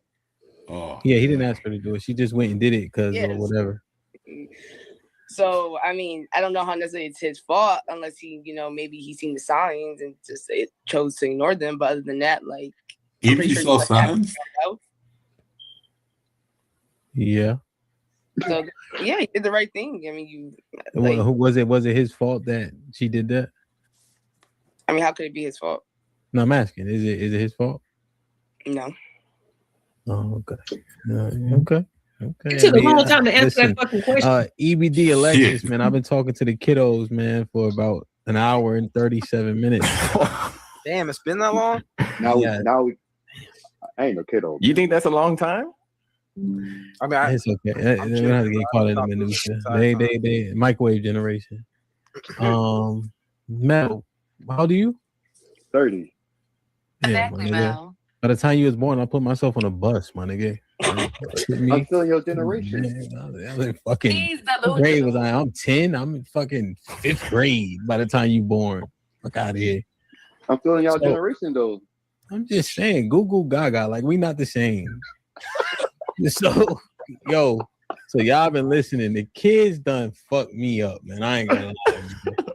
Tasia done try to hit me with spin move after spin move. Like my brother ain't tell her I was the best football player from around where we from for 4 years straight. So So what do y'all think about this so far? Because I think they just kind of doing a little ramble for so far. It's typical. It's like the other video with the left wing chicks. You know, the sisterhood. Like if one chick say something, then it's on the next. They gotta say they kind of being careful what they say because they don't want to mess up the sisterhood. So that's the reason why old girl, she said it's like pulling teeth. She said it was wrong, but before she was like, I don't know. Because old girl, she saying what she's saying. She don't know why. But Uno, he old with it. He was wrong for another chick letting another guy stick his penis in her vagina. It was karma for her. She was like, I know you did something before, so whatever you did before her justifies her doing that to you. Karma. What kind of crazy shit is that? That's girl now. Because if they cheated on a dude before, they was like that was the past. You know, she'll never do nothing like that again. It's just the past. Oh, it's justified though. Yeah, there was a reason why. Too. It was justified why she cheated too, but she still won't do it again. Yeah, Right. it's different reason. So you should judge her now versus back then because she don't move like that no more. Yeah, she a good girl. She got the stripper pole. She ready to go. Mhm. And now he's like, you know what? Yeah. Yeah, you just can't win, bro. Like they all possess the same mentality. It just depends on how far gone it is.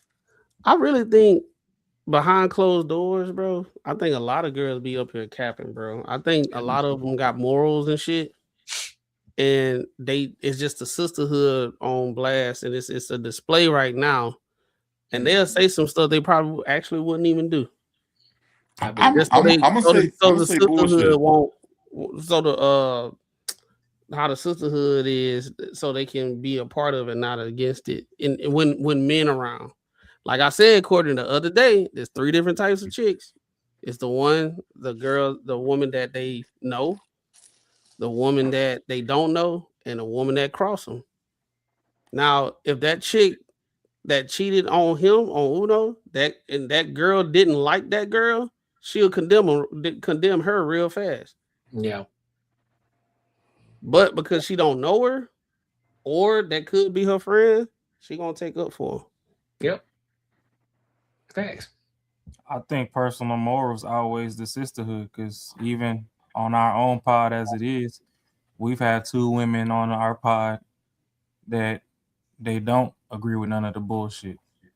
Because you could never move Kay off her square when she was up here. Yeah. And she wasn't always down with the sisterhood shit. Like if something was bullshit, she'd straight up be like, well, I get it works for most of them, but yeah, no over here. And then you got Courtney that's just straight up like, hey, yeah, I might be wild and do this, that, and the third, but that shit over there some bullshit. Like, I don't give a fuck what you talking about. You know what I mean? So if you got morals in them, they exist and they deeply rooted in you, it'll show. Like the problem is a lot of these motherfuckers that get on camera, they done spun the block 3-4 times on the whole face. And that's why now, man is wrong, man. And it's fine. I mean, Uno died something, because what if she would have got at her chest and cheated on him and called, hey, you can't blame him for that. You was creeping and called something. So like motherfuckers really don't even understand the magnitude of what's possible when they do dumb shit like that. Ain't no way you gonna tell me you was in your chest and I got the same thing in my pants that everybody else got in theirs. You was in your chest so deep that you thought you should go catch somebody else's shit when mine at home just slanging around, slapping me on the thigh all day. Like that don't make no kind of sense whatsoever. Then all these women sit up there trying to be like, oh well, it's just karma for what you might do in the future. Like the fuck? Right. Where the fuck that fall off the bookshelf? That don't make no goddamn sense. Karma for what you might do. Based on her logic, if she cheated, he could have did something to her and it'd be justified. Based off her logic. But you talking about logic though? That logic, but it'd be wrong now. If she cheated and he went upside her head, then he'll be wrong. Yeah. Logic bends with a lot of women. It's like it is whatever fucking works in my. It's almost like if you can make a puzzle work, whatever fucking way you can make it work, then that's how shit goes. If you can turn a puzzle around and make that square peg fit in a hole, then that's what we're gonna do. Like literally, like it's almost like in your own fucking world. Like math. Like math is like, hey, it has to be equal on certain sides. Like that shit does not exist in their brain. It could be like I got one, Marcus. I got a good example. A corner piece of a puzzle, and they put it on top of the middle of the puzzle because the color's the same. Yeah, that went together. The color's the same, so it'll work. Yeah, that makes sense because it's the same color. It's the same color, so it is. It's the same thing on both sides. So what are we talking about? Yeah, why we mad now? Yeah, exactly. It's the same shit. Like you see it bend all the time. How their logic goes and how it bends, and it's like what what I think that is the reason we cannot beat a girl in the argument. That is 100% because we use logic, and their logic is so fucking different. Like you get stuck. You're like, shit. Are we moving to now? We're moving this, moving like it just doesn't make no goddamn sense. That's why we suck. That's why That's why I think they're so smart because they can beat us at any argument at any time. Because we actually think in logic. Well, they on their logic, yeah. Yes. But the thing is, do they really beat us? Just because I shut up don't mean that you beat me. Facts. Oh, in their mind, they beat us. Oh yeah, in their mind, yeah, of course. Now, Mark is coming from a standpoint of their mind. Yeah, in their mind, in their mind they beat us. Yeah. You can talk logic till you blue in the face, eyes red, and all that. Die, come back. But like I said, they put that corner piece in the middle of the puzzle just because it's the same color. Now she's trying to. Now she's telling you about that, and you're like, "Yo, that don't." Just because it's the same color doesn't mean it fits. That's why it made so much sense. It got to go on a corner, but at the same time, it's based off how they feel. So it's like the conversation don't go nowhere because Matt. That's why it made so much goddamn sense to me when you said that shit. I was like, "Fuck you, right on." Because it's like, okay, now we're gonna make this work now because it's the same color versus the same. It's the same color. It still works. It still can work. So it is what it is. You be like, no, but the corner piece goes in the corner and not in the middle. Exactly. She and but that's crazy, bro. Like how we see it like all the time when if somebody asks a chick a question and they all the way wrong and the next chick they be struggling because they be thinking about should I say the truth? Should I go with the flow? I'm gonna go with the flow. Go with the flow. But the girl, she went with the flow, but she ultimately said, like, yeah, it was wrong. She was like, it depends. They all up there sneak dicking. Yeah. But hands down, it's wrong either way. Like that's why I said they only condemn chicks that they don't like. But if it's a shorty that has the same morals that Mac brought up, and she just absolutely not on no type of funny shit, at no point in time will she go. Like morals outweigh the sister code or whatever. And that's perfectly fine, but it outweighs it. That's the thing, is a lot of the people that come up here, just because you a reformed hoe don't mean hoe ain't in you. Facts. Huh? Yeah, you can see that. You can see that a mile away. Them reform hoes, you can see that a mile away. Yeah, so that's the thing. Like, they try to dress different and, they wearing skirts now instead of the damn tomboy pants and stuff and all that. They go to church every Sunday.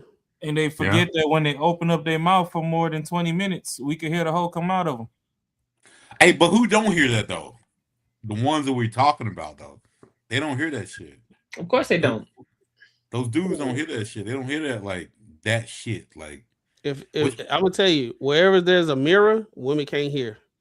They just go deaf. And it's like you said the right thing. You said the right shit. That's my biggest thing, bro. I don't give a fuck what comes out your mouth. It's more about like your actions. I feel like when I come into a situation, especially something serious, I look at a situation where I'm like when we speak different languages, I see what the fuck you're doing versus what comes out your mouth.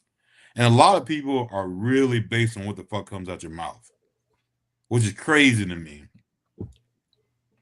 Like you can literally say, I don't like eating shit. You could be shoveling the shit in your mouth. And people be like, hey, that motherfucker don't like shit. I don't get like, what the fuck? Really? Like if somebody be like, how can you tell? There's no way to tell if a woman got a high body count. Yeah, exactly. You just open your mouth. I'm pretty sure you got a high body count. you can 100% tell why. How? Because when women start playing that game of you don't know, and you say I'm asking you a straight question, is it or is it? Well, you don't know. You don't know what it is. You don't know what I am. It is just what it is. And it's not one answer. It's not I'm one. right. That's what they're looking for. They're looking for that one answer to tell you how you know. And there could be a million different ones, but you know what it is. It could be a million different ones. But here's the thing. Here's the thing, though. They do know. They do. They know. They know that we know. But the fact they want you to tell them how is it that we know. And it could be something that's not them. My thing is, all you got to do, to be honest with you, like, okay, well, how many of the guys that you done fuck with and they ain't talking to you no more? That's definitely irrelevant. That's different. So that right there give you a better one. That's different. That's different. That's irrelevant. That's different. That's not even the same thing that what we're talking about. That's not even the same thing we're talking about.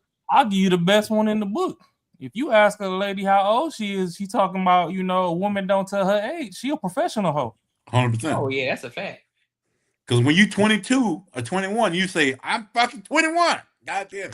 Right off the bat. You don't even fucking chirp off. Yeah, but as soon as she hit 50, even though she might look like she's 33, she don't want to tell you her age because she know she done suck, 42 years worth of dingling. And what if you're the dude who say, I don't tell my age? Come on, man. You looking like he's a fucking call fool, him a bro. creep. Yeah, you look like a fucking fool. He a creep for sure. Come on, man. Well, nah, if a dude don't tell his age, you just got a guest seat over there on Corey Holcomb. No, yeah. But he say, I ain't gonna tell you my age. You're like, man, something wrong with you. Yeah, that's it. Nah, bro. And those are the signs. When a chick, when you can tell a chick a little older, and she be like, guess my age, and she be smiling, you gotta play along. Oh yeah, you tell the way. They be thinking no. You don't have to, but you make a decision. Do I want to play along or not? All right, I'm gonna say she look young. And for the you look about 35. And then when she tell you like, 46. I'm like, deep down in your head, like, you look like it. 40 something years old. Stop lying. Y'all better than me. And they take that shit to the grave. They'll tell everybody he thought I was his age. Girl, he said I look like 40. Guess how it'd be a group of them too. They be like, guess how old I am. I said, He said 46. Y'all gotta quit being nice. You supposed to tell her she's 53. You gotta pull it, and look, you gotta pull the cool. You will not get what you want. You look 39. I bet you still will. I don't think so. What you mean? See, that's the problem. Y'all be over here. Y'all done got too used to lying to these hoes. Hey, I'm building a realistic side. I'm not pretty enough to tell bitches the truth. Shit, me. I got to tell me. I got a lot of hoes. I would call you ain't gotta be pretty. Nah. I'm here for my real fellas here.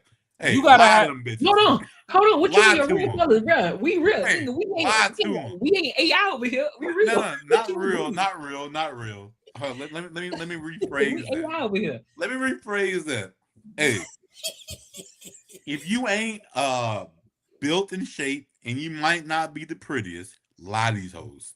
Why? Man, y'all been out this bullshit. Yeah. Man, hell no. Hey, I'm here to tell you the truth. Lie to these bitches. That nigga crazy.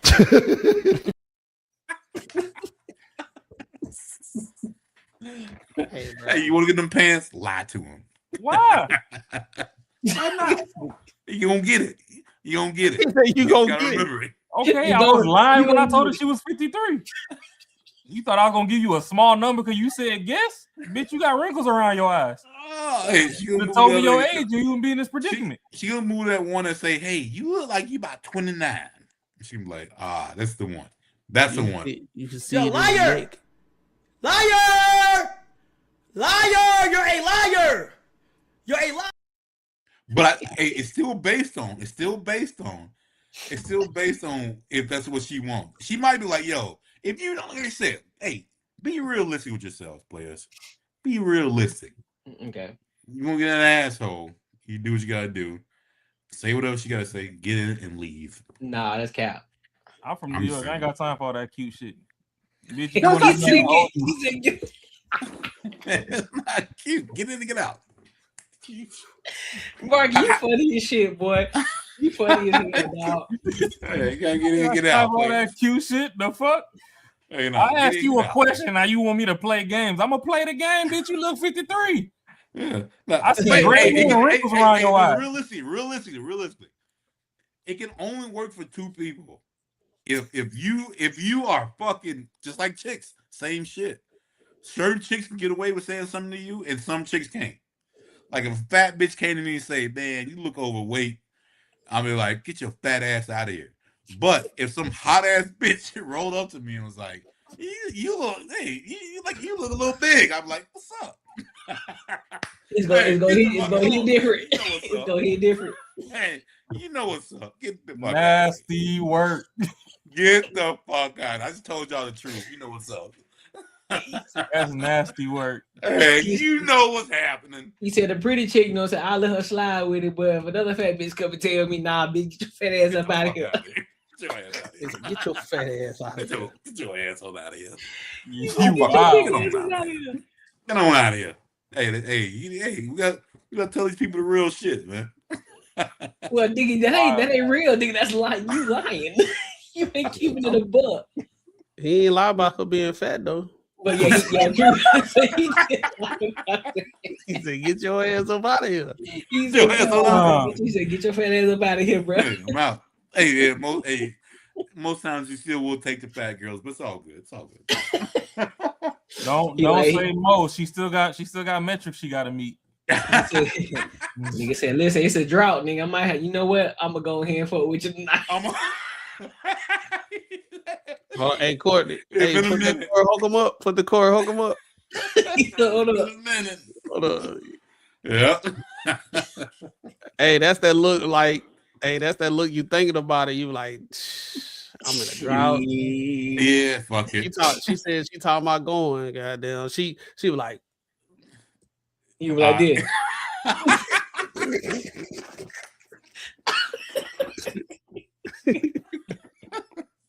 That's wild work. Hey, you know when you go out with your friends and you ain't had none in a minute, and they were like, "Oh shit, there's a group of girls over there. They got a blocker." Get a blocker. Hey, look. Hey, dude, like, hey, bro, I'll go ahead and take one for the team, bro. I don't even feel like doing all that work. Now I'll go ahead and take one for the team. Go ahead and take one for the team. I'll go ahead and take one for the team, dog. Nigga come back. Next thing you know, look, they over there spin game. They ain't got nothing. You come back. Swallowed up. Have you ever been swallowed up? All these like, boy, that was, but she was something different.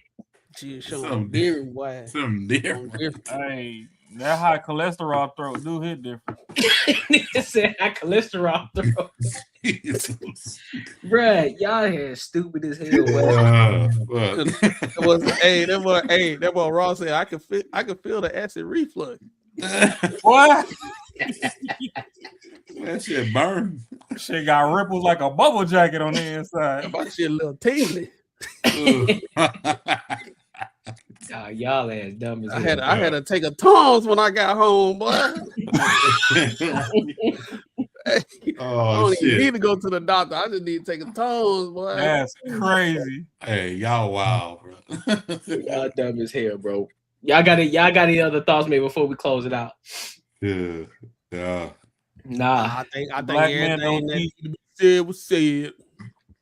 It was said. Don't eat, but apparently the women do. Yeah. I feel what I said. Yeah, that's shit. Yeah, one day, bro, we gonna. I don't know. I don't know. Do y'all think it's getting better or worse? It's getting worse, bro. Worse for what? For like how these chicks are thinking, man. It's crazy. I think they're coming. I think they're slowly coming back around. I think that's what I think. I think the worst, Depends on what you're looking for. I think a lot of them, the pendulum is swinging, but the ones that do, they just getting worse and worse. It's the logic is getting out the window. Like it don't even make it. It don't even make sense for women these days. Some women be like, "Okay, girl, now you tripping," Yeah. Yeah. You stupid. Y'all hear that? Y'all hear that thing where like all these chicks they are divorcing their parents and stuff. Like it's called no contact situation, no contact parenting. Like they what would like you the do with smallest your inconvenience while they was growing up, social media and all this stuff, then put in their head that their parents were just the worst. So they doing no contact to their parents. Well, the That's problem is crazy. they're not realizing they're falling for global population control propaganda. Yep. And they just slowly falling into that hole. But at the same time, hey, on some toxic shit, the streets always need practice squad. So yeah. Hey, let them die off, man. Fuck them. So Hey, you know, let them be sexually liberated. Let them have their whole phase. Back in the day, women had like one whole phase, right? It was like when they went to college and then okay, I got to get my act together because I got to get a family and stuff, right? Now the whole phases are getting added on. Like it just like it ain't even a phase no more. They just hoes now because now you got to have a whole phase in college. You got to have a whole phase after college because now you're making your own money and you didn't got to the bag. Yeah. Now you got to have, now you met somebody, now you done broke up. Now you got to have a whole phase after every time you break up with some dude. Then when you get 40, 50 years old, you're still young in your head. So you got to have a whole phase then. hey, I got a question. Do women cheat neater than men? Neater? Cheat. Well, I'm just asking because when you get to Hollywood, right, you don't never really see too many men coming out telling their story how they've been crunching some of these female superstars. Men usually don't do that regardless. No. Women are the ones that got to have a TED talk every time. Like majority of these women that you don't know that are getting shows and shit is on the backs of actually talking about dudes they used to mess with, and everybody just want to hear the tea of rappers that they didn't talk to. No, that's facts. But like you look at the female celebrities, you like, damn, do they even fuck with regular people off the street? Which I know they probably do. But I'm like, shit.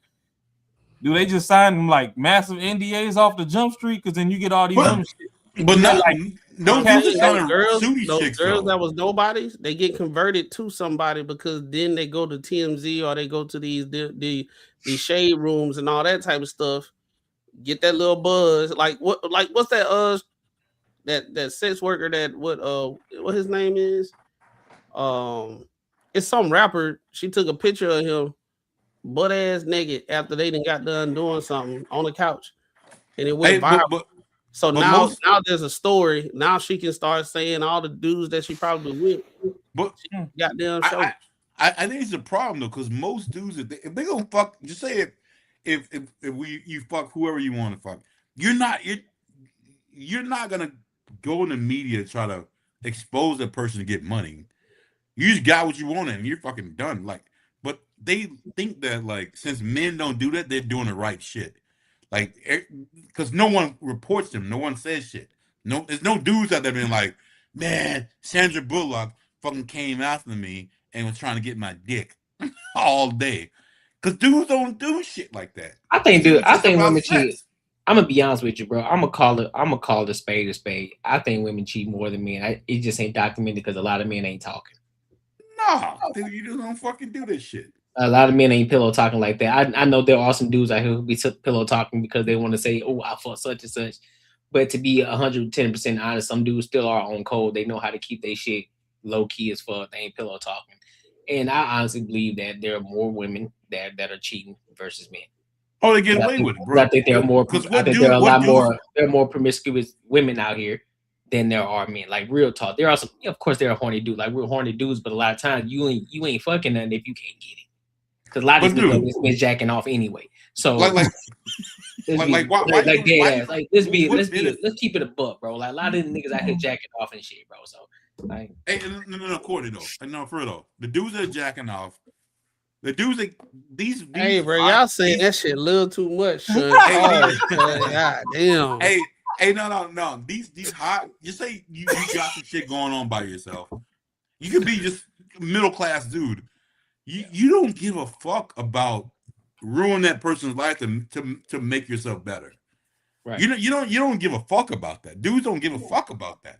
So that's why they never get called out, because what dude gives a fuck about that?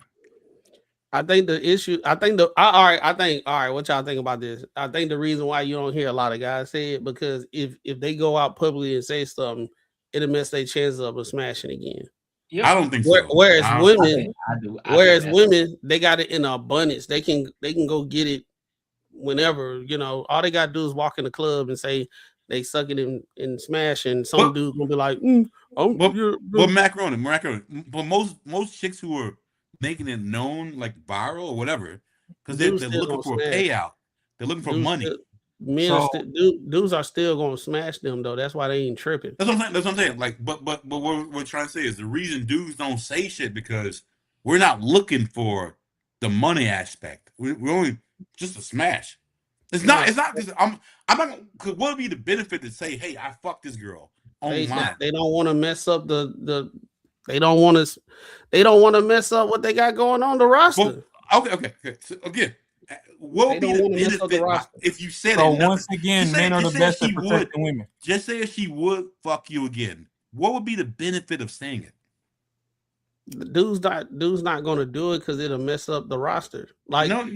Only wait. What he saying, Marcus? Marcus, what he saying? No, Marcus, what he said? He's agreeing with you. There ain't no benefit, but the only thing is for them saying something is the fact that is going to risk them getting it again with them. But there's no benefit. There's no benefit to a man talking about. That's the reason why men don't do it. And they don't do it because there's no benefit. Plus, is an actual negative, because if you out here, but like most times you can be the quiet dude, a chick, and she can be a freak or whatever. But she already know the spot that blew up. She probably smashed a couple dudes, blah blah blah blah. But if you one of those quiet dudes and ain't saying nothing and everything, you can get some play, because they want it secret. So dudes is no benefit of talking about it or nothing like that, and also they don't want to mess up the roster. But what I'm trying to say is, because you say it's a benefit or not a benefit, I don't think dudes look at it either way, or benefit or not benefit. I think women only look at it as a benefit. So yeah, that's why I said earlier, the majority of these women, these unknown women that come out of nowhere, and they have a TED talk and they go online talking about the dudes that they smash, is a benefit because women like to hear gossip and mess and all that type of stuff. Soon as she go online and take a picture of a rapper text message or something in my DMs, not TMZ got it, Shade Room got it, all this stuff going on. People want to interview her and all that type of stuff. No, I she'll start getting. That's the reason why they do it. But I'm saying, and the benefit is dudes are still going to smash her. They don't care about her. But what I'm trying to say is, there's no benefit at all. What I'm trying to say is, it's almost like a this or that. It's like more like, what I'm trying to say is, even if there's a benefit or not a benefit, a dude's just not gonna do it. So the benefit or not benefit, it's not even in play. It's not even there, because we're not gonna do it. Like that's not even what we're thinking about. Us as men, we do it amongst ourselves. My homeboy, right? If I was, let's say back in the day, and I smashed Cherokee. Back in the day, right? Smash Cherokee, right? I gotta tell somebody. Yeah. Tell your boy. Court. Guess what? Don't believe, boy. You ain't gonna believe, boy. Yeah. Yo, it's true. Everything you saw, like you bullshit. You go like, hell right. Yeah. Niggas like, nigga, stop lying. You didn't get no cutty last night. Bro. You want me to You bullshit. You bullshit. She was over here, dog. She was over here. But what I'm saying is, but it's still, again, different, because it's not the same. Because there's no. I guess I'm trying to articulate this right. No, we're answering what you're saying. Like, there is no benefit for the man saying it at all. But if you were to look at something for a benefit, is to get it again. That's it. But ultimately, it would be no. There's no benefit for it. Yeah, it'd be nothing. Yeah. We wouldn't even do it. What we just proved right now in this last segment is men still protect women. Yeah. You don't see no men write books of all the chicks that he was smashing. That was Dude. in the How industry. many videos have y'all watched? How many videos have y'all watched where it's domestic violence and the dude says, "I don't want her to go to jail," and then when the cop goes to her, he beat me up. He did all this shit. This dude got all the scratches on his shit, and she's like making up shit like he provoked it. And if they never say this motherfucker's trying to say he don't want you to go to jail. Like you just doing some shit. He want you to leave. You literally trying to pull this motherfucker under the bus so you can get out of this shit. In every situation I've ever seen like that, that's exactly what happens every fucking time. The woman's making up shit. Yo, Sha'Carri Richardson, that situation in the airport. Yeah, every fucking situation. And look, hey, all of us. The airport. You see the when she got pulled over on the freeway. Yeah. All that shit too. Hey, all the men, all of us that was saying, hey, that chick, something wrong with her. She ain't who y'all thinking. All the women, you don't know. Look, she done got kicked off the plane one time. She beat up her boyfriend in the airport. Couldn't do that. Now she got arrested again.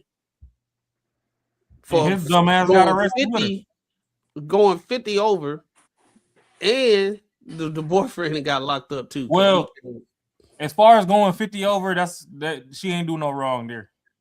What she was fucking up at is she was swerving to them. Y'all can shake your head all y'all want to, but until y'all go to California and jump on that freeway, everybody, I done looked down at my speedometer doing 105 and had 6 cops fly past me. California, you doing 100 when you on the freeway.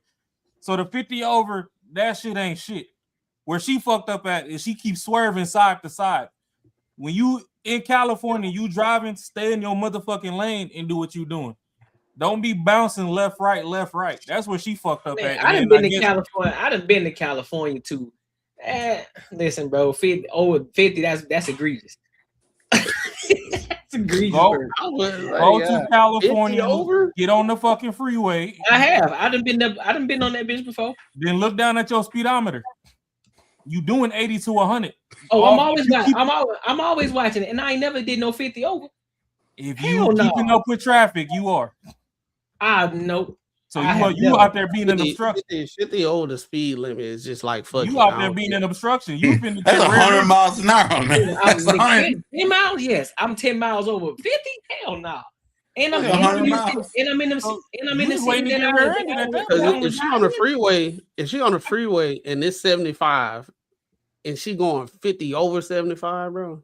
But that's wild work, bro. If you want, but hey, if you got pop going 65, right? It's 65 in Cali. 65, right? Yeah. 65. So 65, 50 on top of that, bro. That's crazy. You know you speed. That ain't that crazy.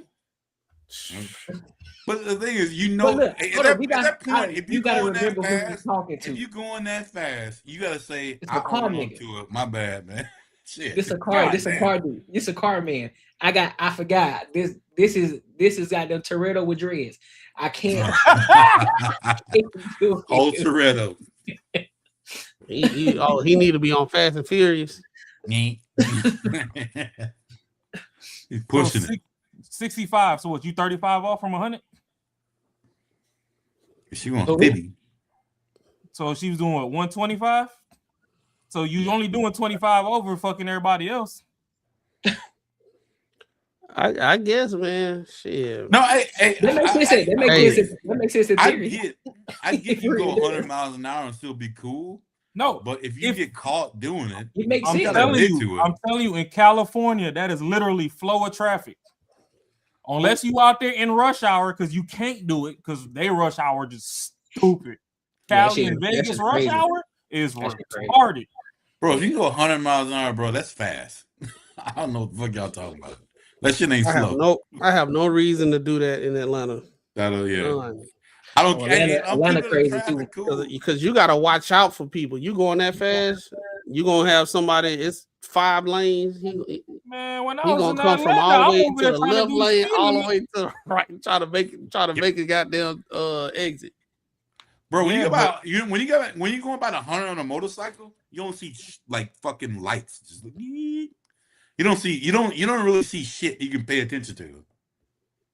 But see, my problem. So like what you just said in Atlanta, I had a situation where I almost had some dude where shit. If I would have changed lanes, he'd have been up out of here. Ooh. I forgot where I forgot what part of Georgia my boy stay at, but I was coming back to the city from cause he out in the countryside somewhere. Come back to the city and some dude was in his AMG at nighttime. Black AMG, bro, lights off. The only reason I knew when he flew past that it was even a car was because you know how the strips on stuff on the interior, all the interior lights and stuff. I'm like, what the hell? And then you can hear the growl from the motor. I just one of them fucking dudes is so far in the car game, I could damn near tell you what car it is by the exhaust. But yeah, motherfucker flew. But I'm like, God damn! Like if I'd have changed lanes, he'd have been smoked. He'd been done for. So I mean, if you're gonna do it with your lights on. But I can tell you, Cali flow of traffic. If you unconsciously trying to keep up, even the minivan doing 100. But once you start in the Astro van, the hauling ass. Bam. But once you start swerving lane to lane and doing all that extra shit, then that's when, which even the cop said it was like, hey, not only were you speeding, but you damn near clipped the front of my shit, cutting me off. Right. Like, nah, you got 1 or 2 lanes dedicated and just do that. But she was hawking people down, flashing high beams. They wouldn't get out the way, so she took it up on herself to pass on the right and all this other stuff. But hey, we finna get the Autobahn out here in Arizona. I can't wait till they pass that shit. What? And they about to be acting a fucking fool out here in these streets. They already can't drive and don't let it rain. It's over with. I got a couple things I need to shake down. As long as they enforce the lane laws like they should, I got a couple things I need to just go ahead and blow the dust off real quick. Hey, bro, hold on. I mean, since 3 of us live in AZ, have y'all seen y'all thermostat hit by 74, 75? Who? Your thermostat in your house? It ain't never been that. That's crazy in February, man. You said has it hit what now? Thermostat hit like 74. Like, yeah. I look at my shit today and I walk past. I'm like, what the fuck? In February, 74 degrees? This is crazy. Yeah, brother. This is beautiful weather right now. At the same time, like I told y'all on the last Sha'Carri story, she just need me in her life. She needs somebody to understand. Jesus. She needs somebody. Yeah, she needs somebody gonna put her head through the wash and dry, huh? Boy. Put her through that one time. Like, let me show you. Here we go, right here. Like, let me show you something real quick, little mama, because 1 month subscription right here should be A-okay. 1 month subscription. Shit. Hey, let me learn you something real quick. You know what I'm saying? Man, I'm telling you. But how you pull up to go save your chick and end up arrested too? Yeah, that's some crazy shit. I don't understand that one. Who's that? The car's boyfriend? Yeah. He got arrested when she did. He pulled up to the scene, I guess, and they took his ass too. Man, god damn. He ain't learned yet, huh? He'll learn when she leaves his ass. He must have had a hole in the cape. Yeah. I ain't never seen a hero get beat up with the... She will definitely eventually leave his ass, and he'll figure it out. Then he'll be bitter. Who gonna be bitter? He will. Nah, he just gonna go on a little toxic spell and go enjoy some of the hors d'oeuvres. He been papoose. 100 yards. Y'all see what old buddy put in the chat? Man, she a wild boy. That's crazy. That's the cue. That's the cue. Hey, I don't know about groceries, man. No, that's 100 yards. 100 yards of that thing, man. He said he dragging tongue. Paul. Hey, he'll be the type of dragon tongue, though. That's crazy. Man, like, comment, subscribe. Hey, Jesus. That's what they get. That's the Benjamin Barter Show. We to get y'all next time. Oh yeah, when he said that shit. Like he said, "Boy, boy, that's the show." Oh shit! Oh shit! That's crazy. Boy. That boy said, "I'm Spanish. I'm not right." He the type of person that eat the groceries, but say chitlins is nasty. That boy said he like his refried beans on tap. He said he's Spanish. You're like, man, I don't eat shit, but I love asshole.